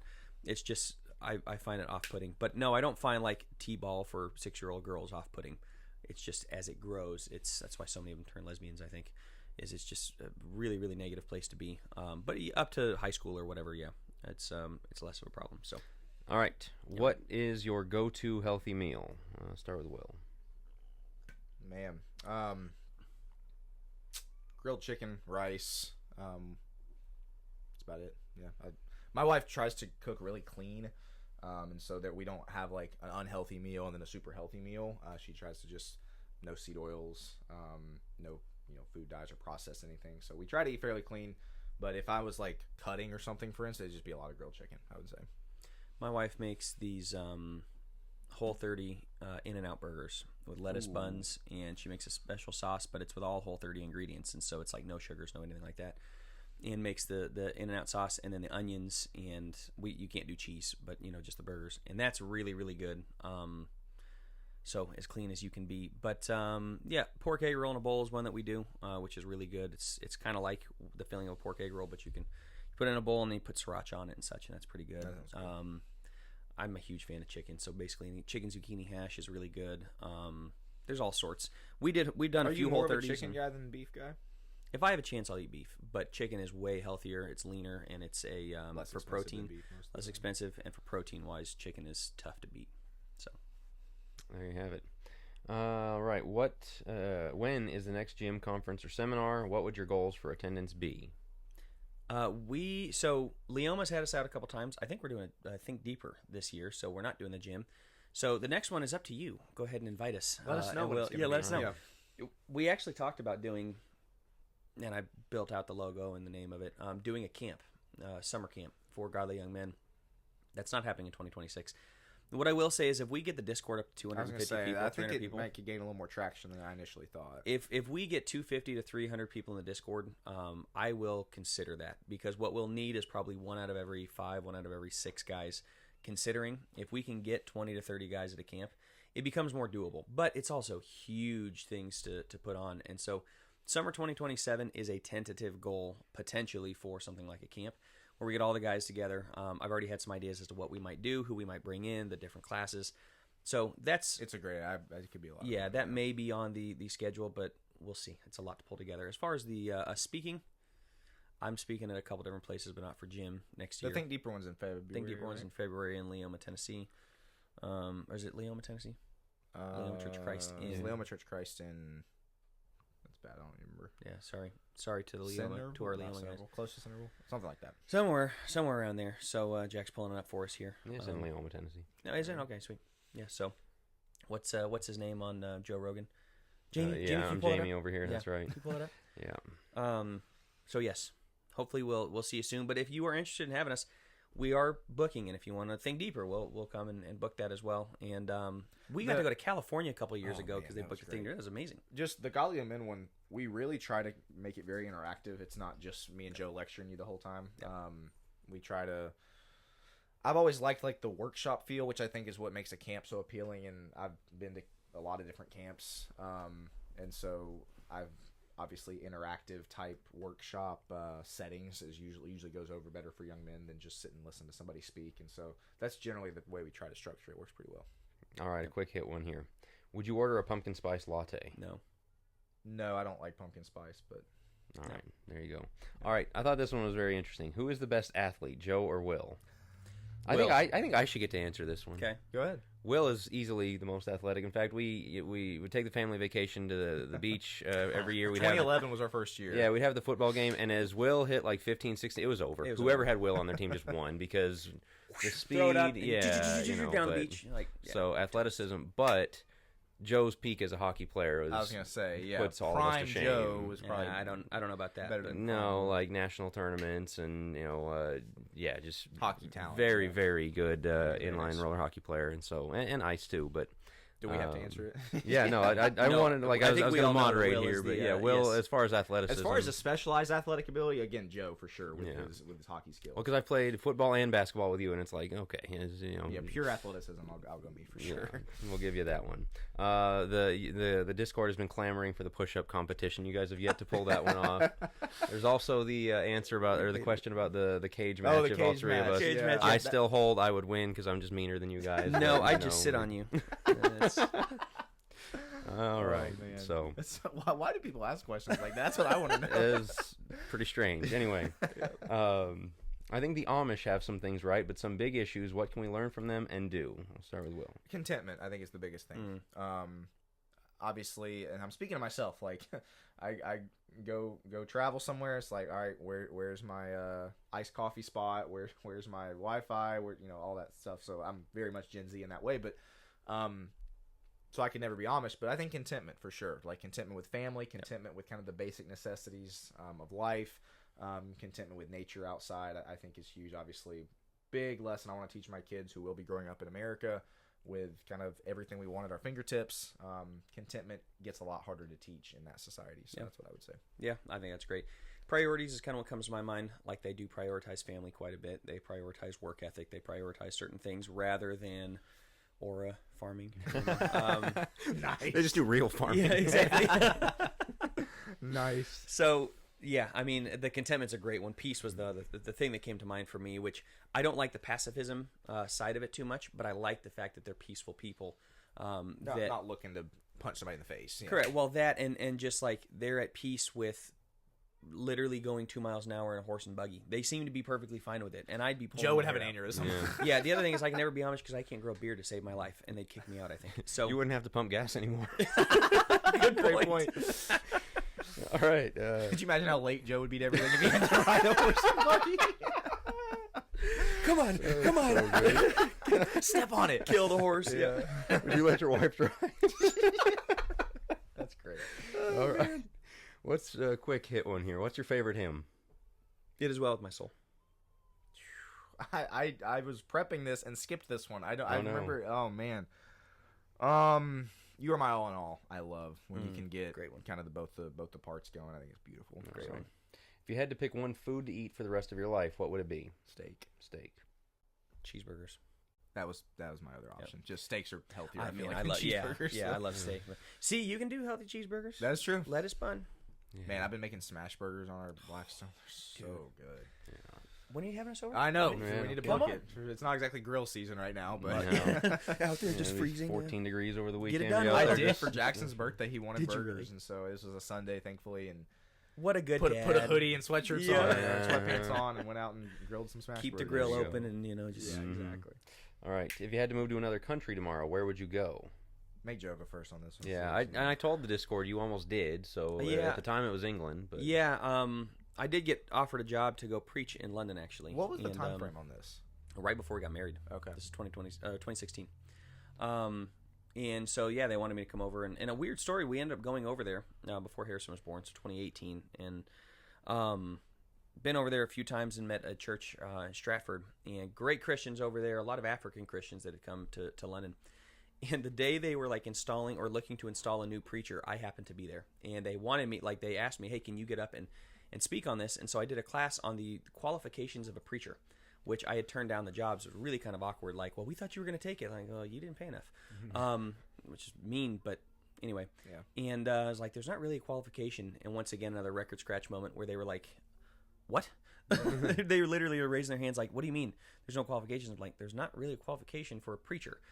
So we went through, obviously, first, Second Timothy, Titus. Interesting story. Great people over there. Nowadays, no way.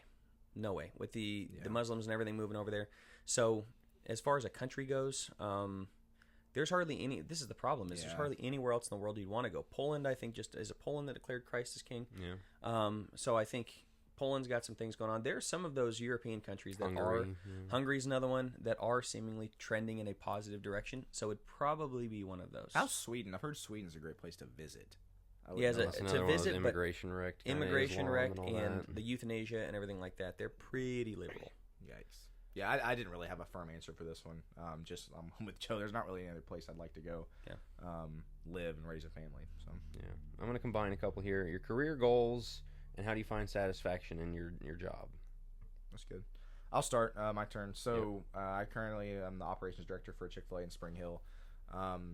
It is almost certain that that Spring Hill will be getting another Chick-fil-A. And so big goal that I have is to, of course, I'm not the owner, but our operator I work very closely with. And so he would kind of get, it's not quite a dibs type system, but essentially if it affects 10% or more of our sales, then we would kind of be the first ones in line to operate that location as well, which would obviously mean big pay upgrade and all kind of stuff that would just be great to have a second location. And so that's a big goal, and very much what that's going to be based on is basically how well our current store runs and how good are our systems, how good is our leadership, that kind of thing.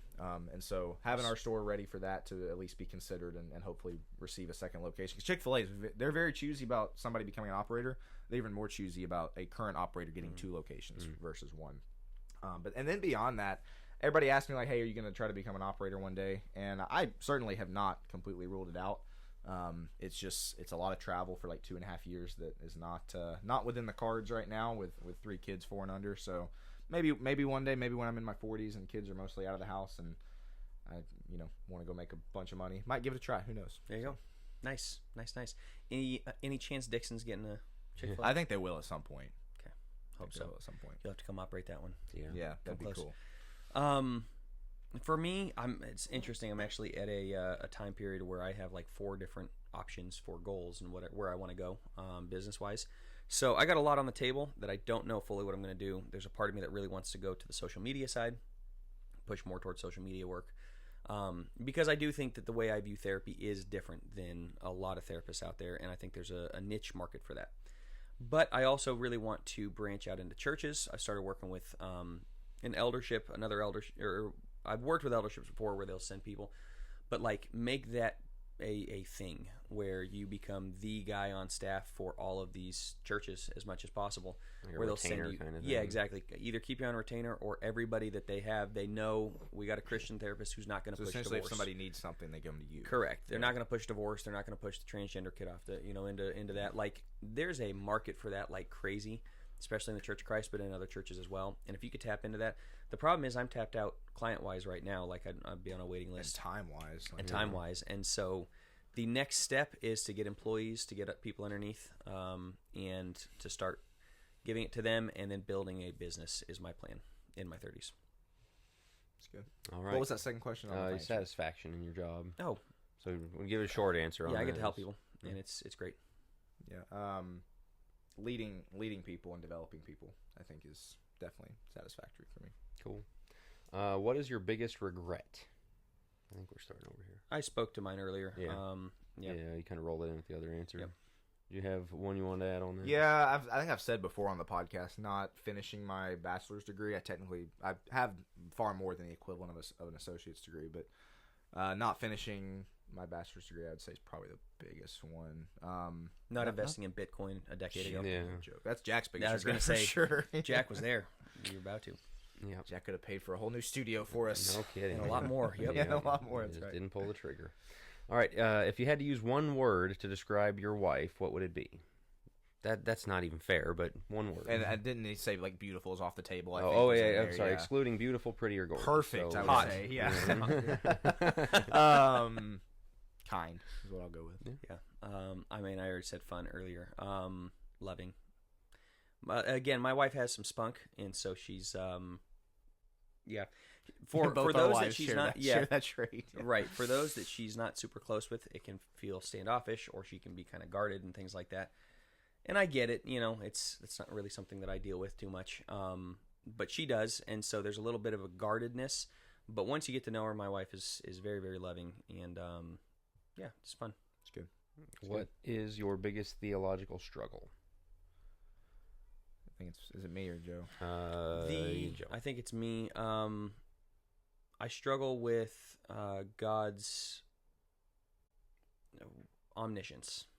I think, like how He can know everything, but not have predetermined or predestined everything. And if He has predestined everything, then really it comes down to a battle of free will.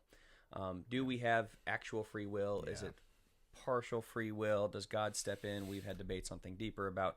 Did God actually change Pharaoh, like step in with Pharaoh, or change his mind with Moses, or Yeah. now I know with Abraham? Like those are tough ones for me. Going back to that question of tough ones to understand, that's a tough one for me. So yeah, God's free will and God's omniscience. Mine's very similar. How God works in our lives. Like does He step in? Does He tweak the knobs a bit? Or because obviously we believe He does based on prayer, but to that point, was that already predetermined that He knew we were going to pray for it, and so it was kind of already set in motion? Or if I bow my head right now and pray really hard about something, does He step in, and how does He choose not to step in? We were having an interesting discussion because you hear people say God opens and closes the womb.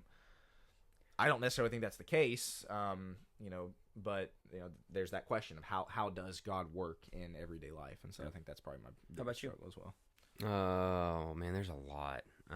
Yeah, the more you study, it feels like the more there are. Yeah, that the covenantal thing. I can get the Reformed, the Calvinist guys, the baptizing their babies and all that. I can't get there. But I get the idea of like, what do are my kids Christians or not? You know, the children of Christians are sanctified in 1 Corinthians 7. But I don't believe in infant baptism. I don't believe, you know, in original sin and those kinds of things. But age of accountability is also a difficult one as well. It is. All right, so that's kind of the head one. What part of Scripture do you find the most difficult to implement in your life? So let's start over here. Oh man, this is a really good one. I would say Romans 12:1 and 2. I'd say I understand it. I think the hardest. So it's talks Romans 12:1 and 2. I beseech you, therefore, brethren, by the mercies of God, that you present your bodies a living sacrifice, holy, acceptable to God, which is your reasonable service, is verse 1. And then do not be conformed to this world, but be transformed by the renewing of your mind, is verse 2. That you may prove what is that good, acceptable, perfect will of God. Those are very high-minded concepts. Those are very zoomed out. And so I think for me, it's like I think and I pray and hope that I'm living that out every day. But there's almost I don't want to say lack of assurance in that, but like I don't know for sure what that looks like. Philippians 4:8 comes to mind as well, of always thinking and meditating. Is that sorry? Take your no, answer, you're good. You're good. Yeah, just putting tangible things to some of those platitudes, some of those higher-minded, like, do not be conformed to this world, be transformed by the renewing of your mind. Like, have I done that? Is that something that describes me? I'd say that's tough. Yeah, mine is Philippians 4:8, 7 through 9, I think, for the full. But yes, all of the whatever's pure, whatever's lovely, whatever's holy, you know, all those things. And the reason why is because, as we talked about, you and I, like, we grew up as goody two-shoes, so the idea of having to overcome, yes, obviously I had porn addiction, and I'm not saying I'm perfect in any way, but I find that my sin struggle and my biggest struggles is more internal and in here, you know, what I think about, or what I, you know, the way I think about somebody, or whatever it may be. I find that the internal is way more at war than any of the external, like, you know, beating my wife or something along those lines. And so again, that doesn't make me perfect by any stretch. It's just saying the sin is different, and that's where I struggle to, you know, really engage with it. All right, that's good, interesting stuff. Does pineapple belong on pizza? I'm fine with it. I'm also fine with it. I will never order it like as my first option, but not as my first. No, I'll eat it if it's there. My wife, I used to be staunchly against it, but my wife likes it with the bacon and onions. That's fine. Yeah. She'll get it, and it's good. All right. Jack disagrees strongly. Yeah, I think you're against it. I don't think I've tried it, and I was just saying this like about eggnog the other day. I'm like, oh, that's gross. Like, wait, I gotta stop saying that. You gotta try eggnog. Yeah. So initially, eggnog. Not that was a question, but like, wasn't a huge fan. My wife loves it, and so I started drinking it a little bit. Moderation for me, because it's like pretty thick and strong. Yeah, it's strong, but I do like it. It's pretty good. Yeah, I'm trying to stop doing that. Oh, that's gross. To things I haven't tried. So I wanted to clarify too on the pumpkin spice thing. I'm guessing the reason that was asked is because it's like a feminine thing to do. That's not why I would never order it. Like, I could care less. I get a peppermint mocha as like my favorite drink, and it's kind of girly. That's but like good. The pumpkin spice thing is just, I don't really like the taste of it. You know what I mean? Yeah, I can't do pumpkin. Yeah. Jack and I are in unity, or in unison, or unison. Unison. Thank you. Like, unison is not the right word. What am I trying to say? Unison. Thank you. Yeah. All right. I don't even know what this is. Oh boy. What do y'all think about women? I'm for him. Shout out to that guy. Exactly. I think they're great. Yeah. What does the Norm Macdonald say? I'm thankful for women, because without women, because they are, you know, better, kinder, smarter, and without them, we wouldn't have cookies. Perfect. So we'll leave it right there. Yes. Which Bible readings did you have for your weddings, and why were they selected? Do you remember that? I know Dad probably read Genesis 2:24. Yeah. That's pretty much in every Church Christ wedding, I think. Man, this is terrible. Other than that, I do not. I know he probably had one or two other scriptures, Ephesians 5 maybe, but I don't remember. I feel like your dad had a lot. Your dad's was long. Yeah. His dad gave one of the best ones that I've ever heard at Will's wedding. It was really, really good. Mike Green did ours. Shout out, Mike. Great guy. I don't remember a thing about it. I was a little preoccupied, to be quite honest with you. So that was not my, wow, you're right. I didn't even think about that. It's like, we all know why we're doing this, which is like, get up there, say what you're supposed to say, a couple nice reminders. Nobody's paying attention. I was fairly emotional for mine, too. Like, I started crying when the groomsmen, ironically, when the groomsmen were walking down the aisle. That's just because it's greatness in me, of course. Well, of course. You saw Joe.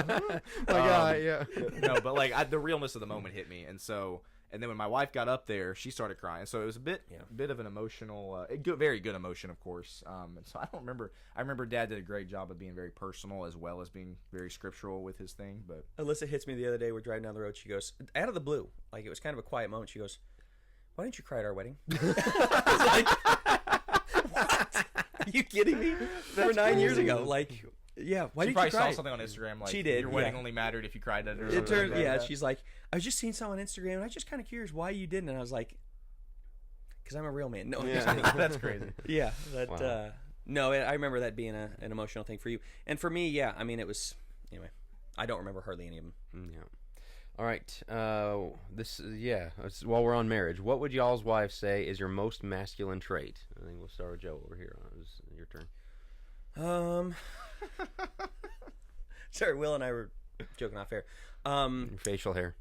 Shut up. I can't say. No. My most masculine trait would be, in my opinion, work ethic. I think she'd say my work ethic. And I should have asked her. You were smart enough to ask your wife. And I should have asked my wife. But no, I think work ethic would probably be what she'd say.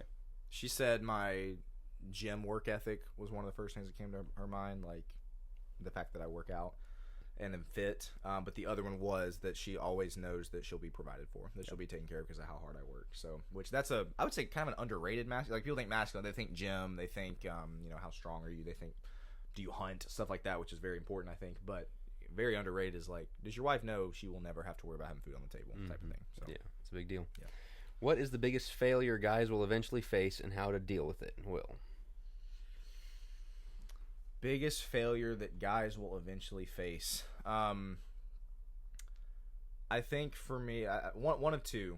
I would say most guys, you are going to get rejected by a girl at some point, and you're going to have to grapple with that, I suppose.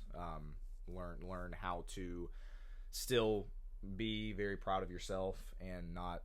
I mean, so there are some guys that get absolutely wrecked when a girl rejects them, or maybe when they get broken up with or something like that. That's not going to be every guy. That obviously, Joe, you were with one person, one for one, baby. Yeah, I didn't really have that happen to me either.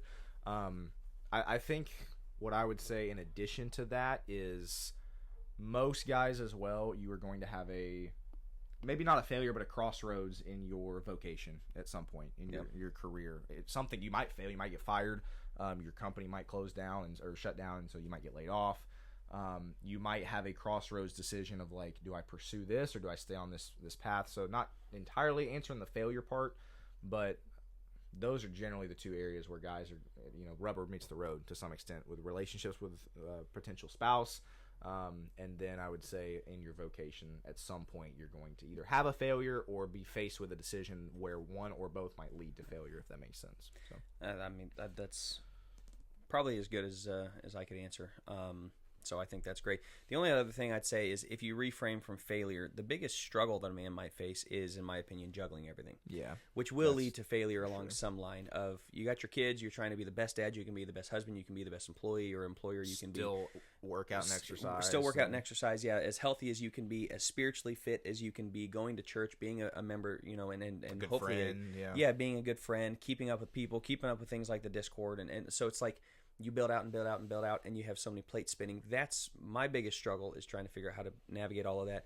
And that's where failure comes in, is you will fail in one of those areas at some time. And you have to make sure it's not the wrong area. Correct. Like, if I fail with my kids, but I'm great with my job, then what's it for, right? But if I fail at my job, then we have no house. So you got to figure out, that's the biggest struggle. That doesn't necessarily mean failure, but that's what I'd say. Yeah, that's a great answer. All right, another quick hit one. Current Super Bowl matchup predictions. I think you're first on this one. Of course, my Broncos. They're not looking really solid. They're looking solid, but it's wide open is the thing. That's the crazy thing, is you usually go Chiefs or Ravens or something. They're not even going to make the playoffs this year. The Bills, Bills will, I think, but Patriots unfortunately look great again. I could see the Bills going, because if Josh Allen get it together, they've struggled. Kansas City might not be in their way. But Kansas City's not in their way this year, and so I could see him kind of having his crowning moment. I really like Josh Allen. I think he's great. And then maybe the Rams. Seahawks look decent. It's wide open. The teams that you'd expect. Pick two. I'm going to say Rams and Bills. I can't believe he took my exact one. I root for the Broncos. I don't think they're going to make it through all 4 rounds. There's no way. They have an incredible defense. I just think Bo Nix is going to make a dumb mistake at some point. So I was going to go with the Bills. NFC, man, I think it's just absolutely wide open. Yeah, I don't trust the Eagles. Lions will always let you down. Seahawks are very good. They have Darnold. So I was going to go with the Rams as well. Stafford's really good. McVay's really good. They've been there before. Yeah. That would be probably, if I had to bet money, I'd go Bills, Rams.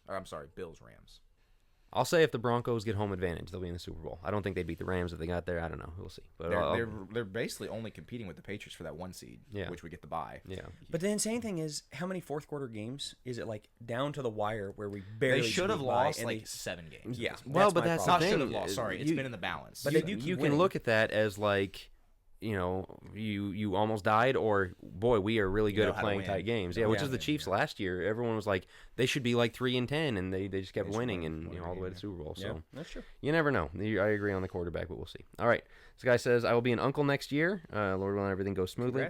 Congrats. Congratulations. How do young men be good influences and helpful to their siblings, and I hadn't heard this term, nibblings, nieces and nephews? Nice. Especially when you're dealing with your own doubts and fears and all that. Yeah, I'll go first. Yeah. Joe, you probably have a little more experience, I would say, on the niece and nephew front. But what I would say, it's okay to be the fun uncle, but don't be the fun uncle that violates all the parents' decisions. Like, does that make sense? Like, you'll see those uncles that, like, sneak stuff to kids behind their parents' back, and like, your parents don't allow you to do this, but I'm gonna allow. Like, same thing with grandfather. Like, just don't do that. It's just very bad. But I still think you can be the fun uncle that's like, hey, let's go play XYZ, or hey, you want to play? As they get older, I suppose, like, a friendly rivalry with the uncle and the nephew. I have a great uncle on my dad's side, on both sides, but on my dad's side, very competitive as well, and so we have a lot of fun together. So I would say, honestly, similar to being a big brother, like, try to be a really good spiritual influence model. Try to keep up with them if you don't live close. Like, try to stay in touch with them, and just don't contradict their parents' wishes. Is I guess what I would say. Yeah, that's a great answer. I'm not great with my nieces and nephews, unfortunately, because I'm not great with kids. I like my own. Other than that, that's good that you do. Yeah. Thank goodness. No, I was the youngest, and so I wasn't around a ton of people. We weren't living close to cousins. We weren't living and every friend that we had seemed to be older than me, or was one of your guys' friends. So as far as it goes with young kids, I just didn't have hardly any experience in that area. So I think Will answered it very well. The only thing I'll say is, as you get older, that's where being a confidant for them, no, not from the big bad parents, but just, again, asking them, hey, how are things? how's life? How are you doing? Those type of things. That matters, having a spiritual mentor. Getting a little deeper than sports. Getting a little deeper. But at a young age, man, get on the floor, play with them, have a good time, try to be in their lives. You were great with Luke, where you were over there a lot, my sister's oldest, because they lived very close at the time, and so Jack would go over there and just play with them and, gave him a nickname and things like that. And so those type of things I think can be great. That's good. Just talk to them. It's fun. They're really hilarious, and so and that builds as you grow. Like you say, you're confidant if you've been talking to them for 10, 15 years or whatever. What is your recommended study Bible, Joe? I don't really do study Bibles. I study my Bible. No. Honestly, Zondervan, I suppose, has a study Bible. I'm a big NASB 95 guy. There's a couple out there. I don't really like the cross references. I don't really like the study Bible too much. Mine is very precious to me, and they don't make them anymore, and so it's really difficult to. I'd suggest it's not a study Bible, and it's not a study Bible exactly. Wide margins, so you can study, and I write a lot in the margins, but I'm the wrong guy for this question. I'm not a big study Bible person either. It's going to be blasphemous saying this. I've heard Apologetics Press has a very good defending the real ones. No, I think it's like Defending the Faith Study Bible or something like that. I've heard really good things about that one. I think that is one of their premier products over at Apologetics Press, and so I've never owned one. I've got friends that do, and it seems pretty cool. But I similarly, I'm not a huge study Bible person. I think you have to be very careful of the cross references and very careful of the NIV. I know as I'm like, here's 3 paragraphs about this. It's like, well, I don't really trust whoever wrote those 3 paragraphs about that verse. Yeah. Especially something like Schofield. Stay away from Schofield. They're big premillennialists. What are your thoughts? Yeah, anything you got to take every doctrinal thing with a grain of salt, but the ESV one is pretty solid. The ESV study Bible. I don't even like the ESV that much, but it's a pretty good study Bible, and you can find it pretty cheap a lot of places. What makes it good is that like good just explanations for things. Yeah, just good cross references, good footnotes, on just basic defining stuff, and cool. that is helpful. So I think there's value in it for sure. Sure. And like I said, you can find them cheap. I think I got the one. I've got just a paperback one. I got it for like $10 at one point. So it's good to have around. I don't ever use it, but does ESV make your does that not make your top 3 of translations? It makes my top 3. I think it's my top 3. Yeah. It's up there. Yeah. Okay. It's I always go with 5, and that's one of them. So it would be and I'm sure you guys have pretty much the same 5: the New American, New King James, ASV, ESV. So you do the regular King James. I don't think I have that's that interesting. one. Yeah, that and ASV are old, but I like the King James a lot. All right. How can the United States heal and be restored? That's on you, yeah. Okay, one thing. Just one thing. For godly young men to rise up and take leadership positions. There you go. I was going to say for dads to raise their kids, not just to be faithful Christians, but just to be good human beings. Like for dads to step up, essentially. I think we've had a society that has been lacking in that for a while. And I think the nation goes as the home goes, and the home goes as the father leads it. And so that would be my answer. Yeah.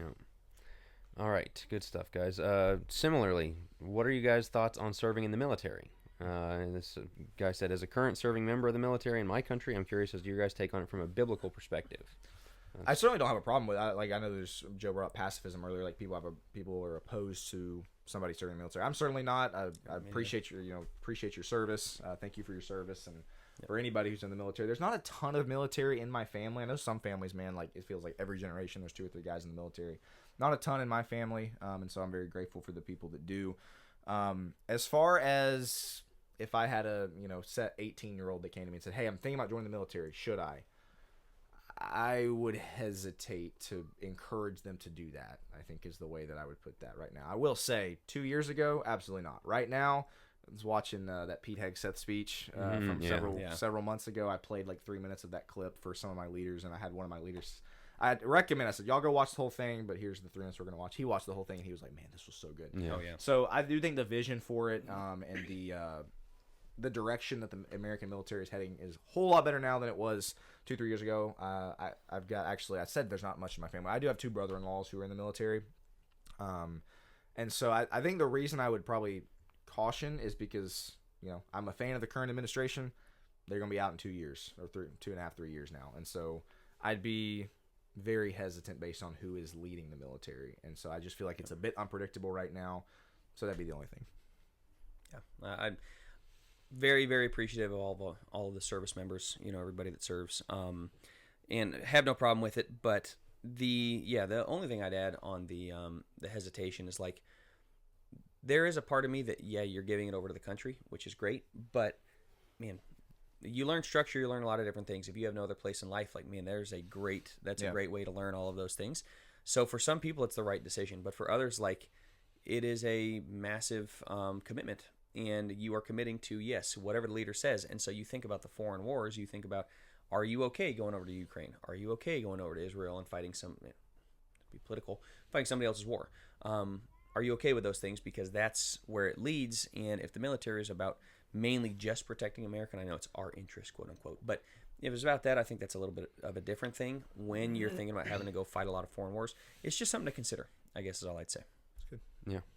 On a much lighter note, should guys wear sunglasses, especially when there's barely any sun? I think this question had a slant to it. But, I don't know what the slant is. I suppose. I think he thinks it's stupid when guys wear sunglasses. I think you're an idiot if you do, and I'd agree. Day. I'd agree. Hey, sometimes the cloudy days you need one, but the guy that like walks in, I was somewhere recently where it's like dark inside, and the guy had his shades on, thinking he was super cool, and it's like, you're not cool for doing that. Take your shades off. Don't be a tryhard is the way that I would put that. Yeah. Like, sunglasses are cool, wear them if you need them, but don't be a tryhard. Yeah. Guys that walk in and like just very zestily take their sunglasses off, like put them on when they're in the middle of the room where everybody can see them. Like, okay, stop trying too hard. All right, I think they're setting you up with this one, Will. Don't take the pitfall here. Best fast food restaurant. Oh man. Chick-fil-A's got to be up there. Obviously, very, very biased. I eat it all. So if we're going somewhere, I'm never going to choose Chick-fil-A because I can have it anytime. As far as product, quality, service, Chick-fil-A's got to be up there. But In-N-Out is also coming to town, and In-N-Out is very hard to beat. I'm also more of a burger person than a chicken person when I'm paying for it out, and so those two, I would say Chick-fil-A and In-N-Out have to be top of the list. In-N-Out, you guys are going to think I'm crazy. I love Taco Bell. I love Taco that is Bell. Crazy. No, it's good every now and then. Yeah. Because I love the fact that they changed their menu. McDonald's is like, whoop-de-whop and do. Once a year, you added something that stinks. Like, who cares? McRib guy, huh? Not at all. No. But like Wendy's doesn't do anything new. I guess they're doing tenders now. I think the reason I was laughing at, like, I feel like for both Chick-fil-A, specifically In-N-Out, the freshness of the ingredients is huge. I feel like you don't get that with Taco Bell. It's like this with Taco Bell. I like the originality. You know it's garbage, but it's good garbage. It's good garbage. Like, that's great. Every single time I roll up, they have something new, and it's not that often. But maybe that's how they ask it. Would you like to try our da-da-da today? Joe's the guy that always says, "Yeah, I'll try that." Absolutely, man. That looks incredible. I've tried so many things from Taco Bell. It's like I know it's going to be good. It's all the same stuff, just put in different ways, and it's great. Have you tried their tenders? I can't tell you the last time I Dude, they did chicken tenders 3 years ago, maybe. I did chicken tenders. This was like several months ago. I tried it.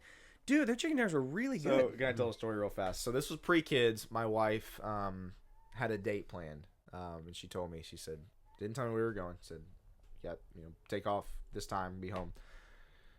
She picked out my outfit. It was like not quite sport coat, but like kind of nice. I was like, man, where are we going? And she had seen it on social media. We pulled into Taco Bell, and she had brought me. I'm not gonna lie, that was the most disappointed I've ever been. Not quite, but I was like, you're kidding me? She did take you to Taco Bell? She did, yeah. She saw it on like Instagram. Somebody had done it. Like they got all dressed up and went to Taco Bell. And she thought that was the coolest idea. I love her to death. I was not a fan of that. She has not done that since. It's a good memory, though. Yeah, it is a good memory. I will never forget it. I'd be pumped, man. What's your answer? What's Jack? new? What do you got? In-N-Out's a great answer. Popeyes is another one of those like garbage, but they make a good chicken sandwich. Yeah, I don't know. If that sandwich is fresh, that's incredible. It is very If it's good. not fresh, it's just not consistent. Yeah, you're kind of flipping a coin. I will ask one other thing before we move off of this. Does Chick-fil-A put crack in kids' meals? Every kid I've ever known, if you say we're gonna go out to eat with Chick-fil-A, are we going to Chick-fil-A? Yep. Every kid ever. There's no crack in the ingredients. Like, what is it about that has this sway over 4-year-olds? You know, like it's incredible. I don't know. All right, Chick-fil-A is solid. It's very good. It's very good. What is the Joe? best? I can just say Joe will be at Chick-fil-A a lot next year based on what's coming in the menu. Oh, okay. Well, it's really it's out there. So chicken and waffles. Oh yeah, right. Yeah, that sounds pretty good. Yes, I will be there live. I talked to somebody who has tried it. Said it's unbelievable. Yeah. When's that drop? Last I heard was spring. All right. We'll be there. Yep. What is the best way a young man can prepare himself for marriage? I think we're over here now. Probably watch our preparing for marriage episode. I was about to say you've done a lot in that vein, so just give him one top piece of advice. Save money. Good one. I think save money. Just because I didn't and you did, and I think it does make a very big difference on the first year of marriage when you're not scrounging for cash. There's a piece that it adds. There's a piece that it adds. Master your habits and your self-discipline. I say master. I know that's really tough to master, but like, man, have that dialed in, because if you're undisciplined and you don't have good habits when you get married, it's going to be tougher for you to develop them afterwards. And so if gym routines, you're 17, 18, and you're 2 years away from marriage, and you can start doing that now, man, do that. Good thoughts. Yep. Relatedly, and this again, you guys do have a lot of content on this, so just give me one thing. Some tip for spiritually leading a wife or a girlfriend. I would say ask her thoughts on XYZ biblical issue. The sermon. Ask her thoughts on what the sermon was. It sounds bad, but like kind of force her to think about the answer to something without you just giving her the canned answer every time. It's something Rachel and I, like, if we're in a biblical discussion, I'll be very cautious to not give my take first, or to not give what I think first. Again, specifically with a sermon or something. Hey, what'd you think of the sermon? What'd you like? What'd you kind of take away from it? I do think some females can tend to just whatever my husband thinks. Ditto, exactly. Which is not the end of the world. Like, obviously y'all need to be aligned, but I would say I would say be a what's that word? Catalyst for the conversation. Start conversations about spiritual things and really force the engagement is what I would say. That's what I was going to say. Start about just at all times, really. Yeah. Talk about spiritual things, not just after church or after Wednesday night or whatever it may be, after worship. Like on a random Tuesday, hey, I was thinking about this, or I was studying this, and include her in the things that you're reading and the things you're studying. Biblical, if you're reading books, a spiritual book, hey, I was reading this in a John Piper book or whatever it is. What are your thoughts on that? And I agree with you. That's something I did with Alyssa's. Like, I want to know what her thoughts are on the Holy Spirit before I go, hey, here's what I believe. And she goes, oh, yeah, that sounds good. Like, no, she was well thought out in those areas, and I thought that was really good. So ask a lot of questions, engage on spiritual matters a lot, and see how she responds to those things. If she gets exasperated because you brought up another spiritual matter, probably not good. But if she's willing to engage and is excited about those things and is doing that herself, hey, I was reading this book and thought about this, what do you think? that is very helpful. It's great. All right. How often do you fast? We're going the other way from the fast food question. How often do you fast, and how do you go about it in your lives? So it's on you. Just came off of one, actually. Oh, and, really? Yeah. And yeah, we got big decisions coming up, and so anytime I think there's a big decision, we've done it for elections, things like that. It's not very often, I'll say, not as often as it probably should be. I mean, I fast from if this is we're talking like biblical fasts and praying fasts. It's not as often as it should be. I do try to hit the 12 to 14 intermittent fasting, 12 to 16. I try to do that. I'm trying to do that more, especially in the last few months. But yes, for like actual spiritual fasts, a couple times a year probably.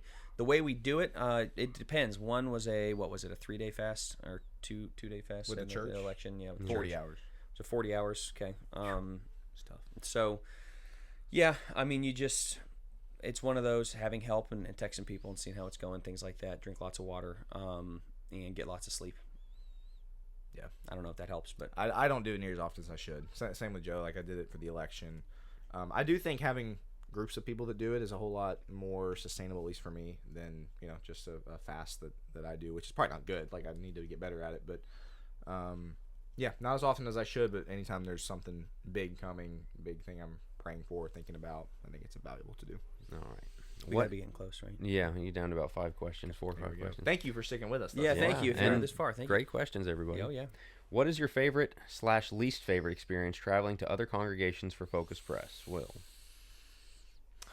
Favorite experience, our LA trip stands out. Man, just so much fun getting to travel with these 3 guys, and no, obviously, like I love traveling with my family, but just 3 guys traveling together is just fun. And I don't get to do that hardly ever. So that was just a fun hang, and trying different places to eat and drinking Dutch Bros. How many times we get Dutch Bros? So that one stands out for sure. I've gone on some weekend trips with my dad and brothers that really stick out too. That was really fun.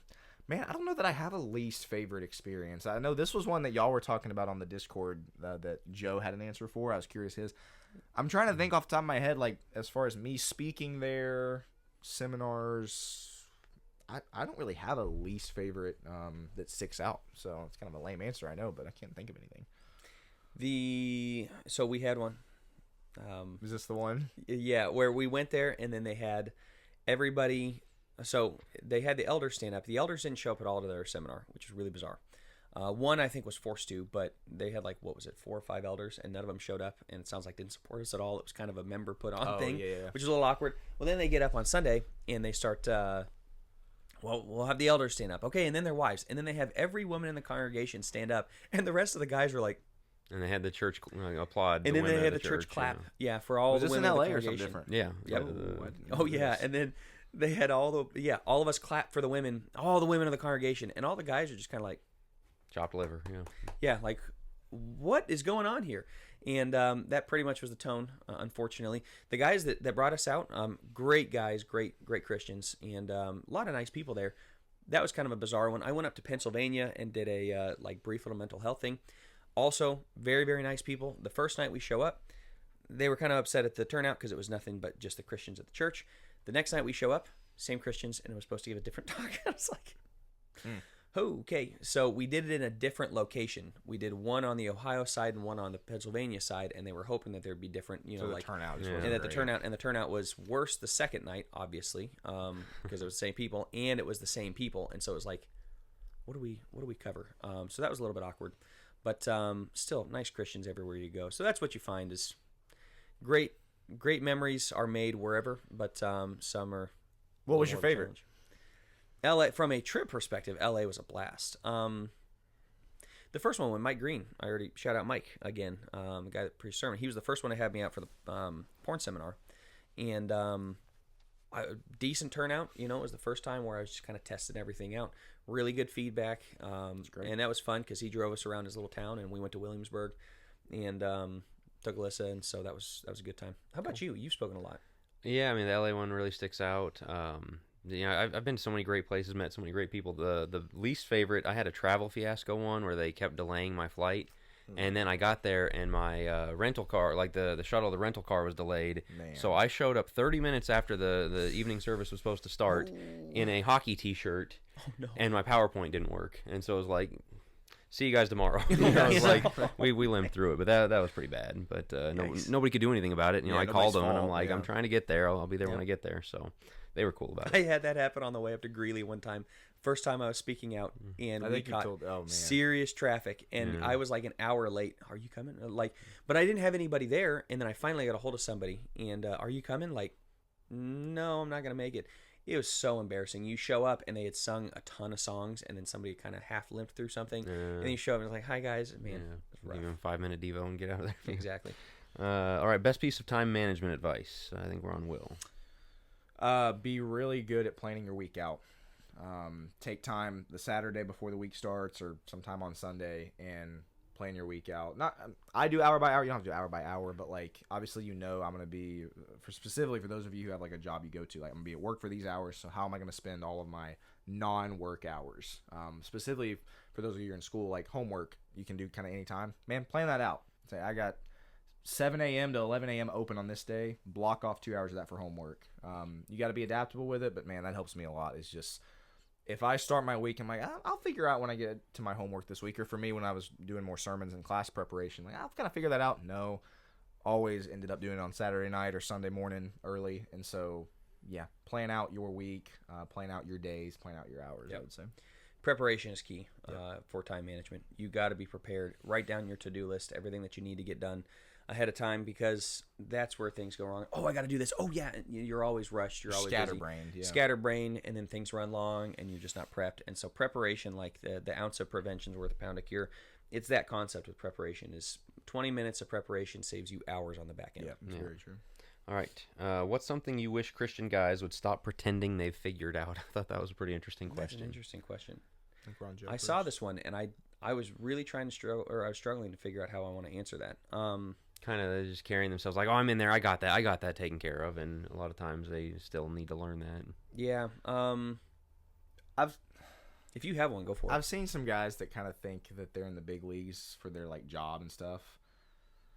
Like, oh man, I had to get up at 5 a.m. this morning. Like, bro, you and 100 billion other guys. Like, it's I don't know. That's maybe just a pet peeve of like the self-importance of some guys that think just because they get up early that they I don't know, maybe that's a weird one, but like there's guys that work 80 100-hour weeks, and I think some 17 18-year-olds can get up early for a shift twice a week and think that they've arrived. It's like, all right guys, chill out. Like, good for you, like that's great. I think applaud you for being able to get up that early and go work, but I don't know, have some self-awareness. We had an episode, what was that episode, knowing your place in the world, or something like that kind of spoke to some of this, like guys that think they've arrived when they have not arrived. So that, I mean, some biblical things come to mind. Is I think some people can be really dogmatic. We got this figured out. Like, as you spoke to earlier, the more you study, the more you realize, man, we know nothing of what is there's so much there.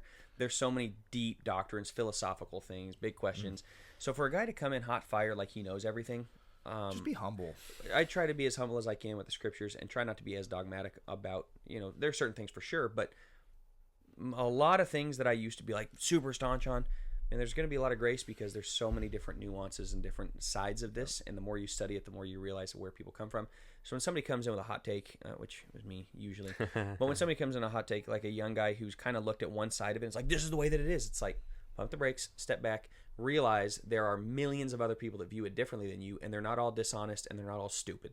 So there's a reason why, man, just be humble enough to say, maybe some other people know. Doesn't make them right, but it means they have a good heart too. How are they seeing it this way? Sometimes you want to hit them with the Ron Swanson, I know more than you. But I mean, people know more than me too, so that's how it is. Fine. All right, best song / album / band. So I guess that's 3 questions there. What's the best song, Will? I don't have a favorite song. That's terrible. It's so hard to pick a favorite Honestly, song. This was the longest one that it took for me. Really? Do you have a song? You're a music guy, yeah. And I did not come up with one. When My Time Comes from Dawes is great. Yeah. If you're talking best song, like my favorite song or best song is a different question. Best song. Yeah. I figured a Beatles song for you. Yeah, best song, Day in the Life from the Beatles is really good. I'm a big fan of Sgt. Pepper's. Can't believe you didn't say Don't Stop Believing by Journey. Yeah. By that one-hit wonder band, yeah. That's pretty good. Take on Me is Take on Me. answer. So yes, I mean there are songs that if you go like a Rolling Stone from Bob Dylan changed a lot for music. So from a greatness perspective, that's up there too. Album. Album, you'd have to. I mean, Beatles would be a sweep on this, in my opinion, for best. For something that I like the most, if I'm going to go to one, it's going to be John Mayer's "Born and Raised." Okay, that's interesting. I would not have predicted that. That's very good. Yeah, that's my go-to album. You One Thing at a Time, Morgan Wallen. okay? And then band is Morgan Wallen. Yeah, Beatles for best band. If I'm going to listen What's to your one, favorite it probably band? is still going to be like if you were to take all the bands out of the world except one, you'd have to go Beatles. If I'm just casually listening, I may not always go to the Beatles, but like I could not live life without them. As goofy as that sounds, That's great. I mean, we're repping. Yeah, there you go. Like, There you go. Yeah, there you go. All right, I love this one. What's your favorite thing to do with your kids? Well, that is a really good question.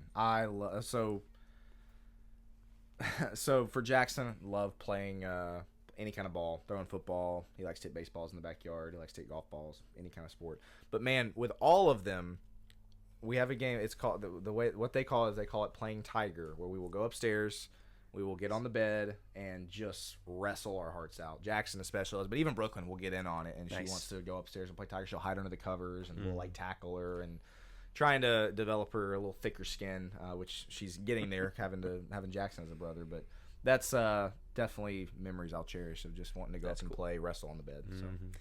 yeah. For each one, a little bit different. In general, yeah, we all will wrestle, which is great. I take the boys out. The two oldest, Harrison's spot is Waffle House. Bean's spot is Denny's. And so it's a waffle versus pancake debate. And That's cool. So funny. Yeah, taking them out and just sitting across the table from them individually. You don't go to the is same really cool. place in the same day, or two different places in the same day. No, right? no. Oh, okay. No, okay. at different times. I know you take Harrison to Waffle House and Yeah, waffles, exactly. breakfast, pancakes, And I'm for walking lunch, out. Yeah. But no, not in the same day. But that's a ton of fun going and doing things like That is that. Sister, oh man, Eleanor is the best snuggler in the world. So she's been waking up earlier than her brothers, and she comes in for daddy snuggles. And That's she sweet. just comes right into the chest, and we snuggle together for a long time. That's the best. And then for Duncan, Dennis, as we call him, Dennis the Menace, wrestling with him. Yeah, he he loves likes to coming out. wrestle. Yeah, he That's loves so to wrestle, cool. and so and he needs a little friction. So it's fun. My kid will get home from church or something, and both my oldest kids do not want Rachel to carry them in. They want me to carry them in, both of them. So I don't know how much longer I'm gonna be able to do that. Jackson's 4 and is built kind of big, and then Brooklyn. So I'm having to up the stairs. I'm not gonna be able to do that much longer. But that's they both request me to take them inside. So That's really it's neat. fun. Yeah. All right, now you're down to 2. All right. All-time favorite sports game that you've watched in person or and on so one of each, in person and on TV, Joe. I also thought on this one for a long time. In person, the Avs made the playoffs years back on the last game of the season against the Blues. Oh, and I was there. Yeah, I was at that one, and that was a ton of fun. I was at Cale Makar's first game when he scored his first goals right in front of us. That was cool. I mean, I've been to some big playoff games. I don't know. I mean, seeing the Broncos win the Super Bowl with Manning, though That's the TV you're saying. Yeah, from a TV perspective, that was pretty cool. I know I'm missing one in there. I'm sure you and I probably watched the same thing. Seeing the Avs win the Cup 2022. I mean, we watched the 96 and 2001, but I was pretty young for those. So that was pretty cool. I haven't been to near as many sporting events as Joe and Jack have, but honestly, I actually think it was a Preds playoff game. I got to go to a Preds playoff game, but when I was first kind of getting it, they were also good, and so it was exciting. That was electric. Absolutely loved it. I've been to like 2 NFL games, one with you actually out in Denver. Yeah. It would have been cool, except Brock Osweiler was playing and the Broncos lost, so definitely doesn't make the cut there. But man, watching, I got 2 easy answers. Game 7, Cavs Warriors, watching completing the 3-1 comeback. Just a great basketball game too, like tight the whole way, incredible. And then the Bills Chiefs 13-second game from 2021 or 2021. Yeah. Oh my goodness, insane. That is the best NFL game I have ever watched by far. Insane. Like 4 touchdowns in the last 2.5 minutes, and just some all-time great play. Mahomes has got 13 seconds to get into field goal range, and bam gets in the field goal. Like, I was on the edge of my seat. Like, it was just a phenomenal viewing experience. A third would be Rory or Tiger winning the Masters. Those were great sporting events to watch. Tiger winning in 2019 was like that's unbelievable, like transcendent. That's one of those you'll remember where you are type of thing. Yeah. Jack, do you have one? Man, I've been so blessed in person. I've been to a Stanley Cup Finals game, a football national championship game, a basketball national championship game. You guys some good ones. You know, but of all of that, the best sporting event in person was that high school football game. It is unbelievable. The one that you were in the line for nachos the whole time. Was that the one with Mahomes or a different one? No. Oh, it was, yeah. Chris Boyd, that guy that just got shot, actually was one of the star players in that game. Really? Plays for the Jets now. So that, and then on TV, anytime you see your team win a championship, the Avalanche winning the cup, actually it was when they won Game 3 and you knew they were going to win the cup, and it was cool. He scored an overtime goal that nobody knew it went in the net. Man, that was Kadri, cool. Yep. Yeah, that's cool. So, all right, last one, fellas. You guys are almost 3 years into the Gym podcast and still going strong and doing great work. Yeah, great one. Do you plan to continue the podcast indefinitely? This is it. This is the last one. No, just kidding. Stopping at 150. Yeah, it's been fun. Yeah, answered all your questions. There's nothing left. Yeah, just kidding. Shut another Discord tomorrow. Yes, I mean indefinitely. There's only so much you can talk about. I suppose that's a strong word, but you don't have plans to stop for the foreseeable future. Yes, we still plan to do that. I'd love to do more interviews. How that would even be possible, I don't know. Other than having him here, obviously, like with Jack, but. I love to do more interviews because that's every podcast you see that sticks around for a long time. It's interview based because you just can't come up with the same content over and over unless there's churning out content new, which we can. We've done the Heg Seth, we've done Charlie Kirk, we've done things like that. Yeah, the Kelsey Ballerini one. So yeah, we try to stay relevant for the time being. Yeah, we plan on still going. Yeah, I think I was gonna bring this up in this question of like plans for the future. That camp I think would be really cool. If we could pull off something for the Golly Man podcast to all get together, or the Golly Young Men to all get together and do something in person. As far as recording the podcast, I love it. It's not, I wouldn't even call it an inconvenience. Like, it's just fun. I really enjoy getting to do it. We've even, I would say, more so than we have with Think Deeper, have a pretty steady stream of ideas for episodes. Like, we haven't really, Joe and I have yet to come together and be like, we have no idea what to record on. I thought that would come by like episode 50, and it just has not. There's been enough things in the news and enough different angles even to take things that I mean, for the foreseeable future, I would say we will definitely be. We still got at least probably 15 that are maybe a bit tangential or maybe a little bit myopic, but we can still make episodes out of those. Things that maybe we touched a little bit on, but we want to go more in depth. We probably got at least 15, 16 still on a note that a shared note that we have together, and so we still plan on that. I'd love to do more social media stuff, but time-wise for me and Will, it's really, really tough. As you guys can tell on the Discord, luckily Jack keeps up with everything so well, but for me and Will, it's tough after the days we get done, to sit down and we're scanning through dozens and dozens, maybe hundreds of messages. So I know we're not always on as much as we want to be. That's something I'm going to really try to work on in 2026. But also, if we can do more social media, Instagram stuff, and post and engage from that point of view, even Instagram Shorts, I think would be fantastic with me and you just recording, even if it was individually on certain things. I'd love to get more into that content and see, but it's just time. So yeah, I just want to personally thank everybody who is, first of all, still watching 2 hours into this episode, but everybody who supports the podcast. I mentioned it earlier, like, we start this, I thought it was incredible. Again, all credit in the world go to Joe and Alyssa for this idea. Thought it was a great idea, but there is always, again, as I said earlier, that thought of like, how many people is this going to impact? Like, do people care? And seeing the Discord comments, views tick up, listens tick up, like, it's been really cool to see that people do care. And not just care about what we have to say, but care about being a Golly young man, which obviously is the whole point of this podcast and how that relates. One of my favorite things about this podcast is we had a baptism episode. We try to stay away from the doctrinal, like, let's just read the Bible together type of episodes.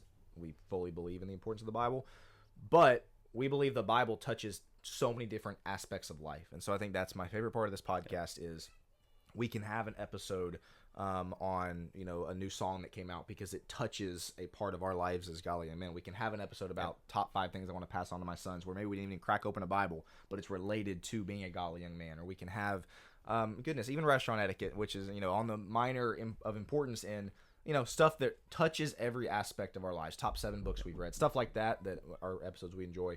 Just because being a Golly young man is more than going to church. It's more than you're a Golly young man for more than just your 30 minutes of Bible reading at the start of the day. Like, it encompasses so much, and a lot of young men just aren't prepared to be a father, to be a husband, and so we want to do what we can. We're both still very young, to pass on some advice and things that we've picked up along the way. By no means claiming that we're perfect, but yeah, so I'm rambling to say I really appreciate everybody who listens, who joins the Discord, who submitted questions, and who tunes into what we have to say every week. It's very cool. Absolutely.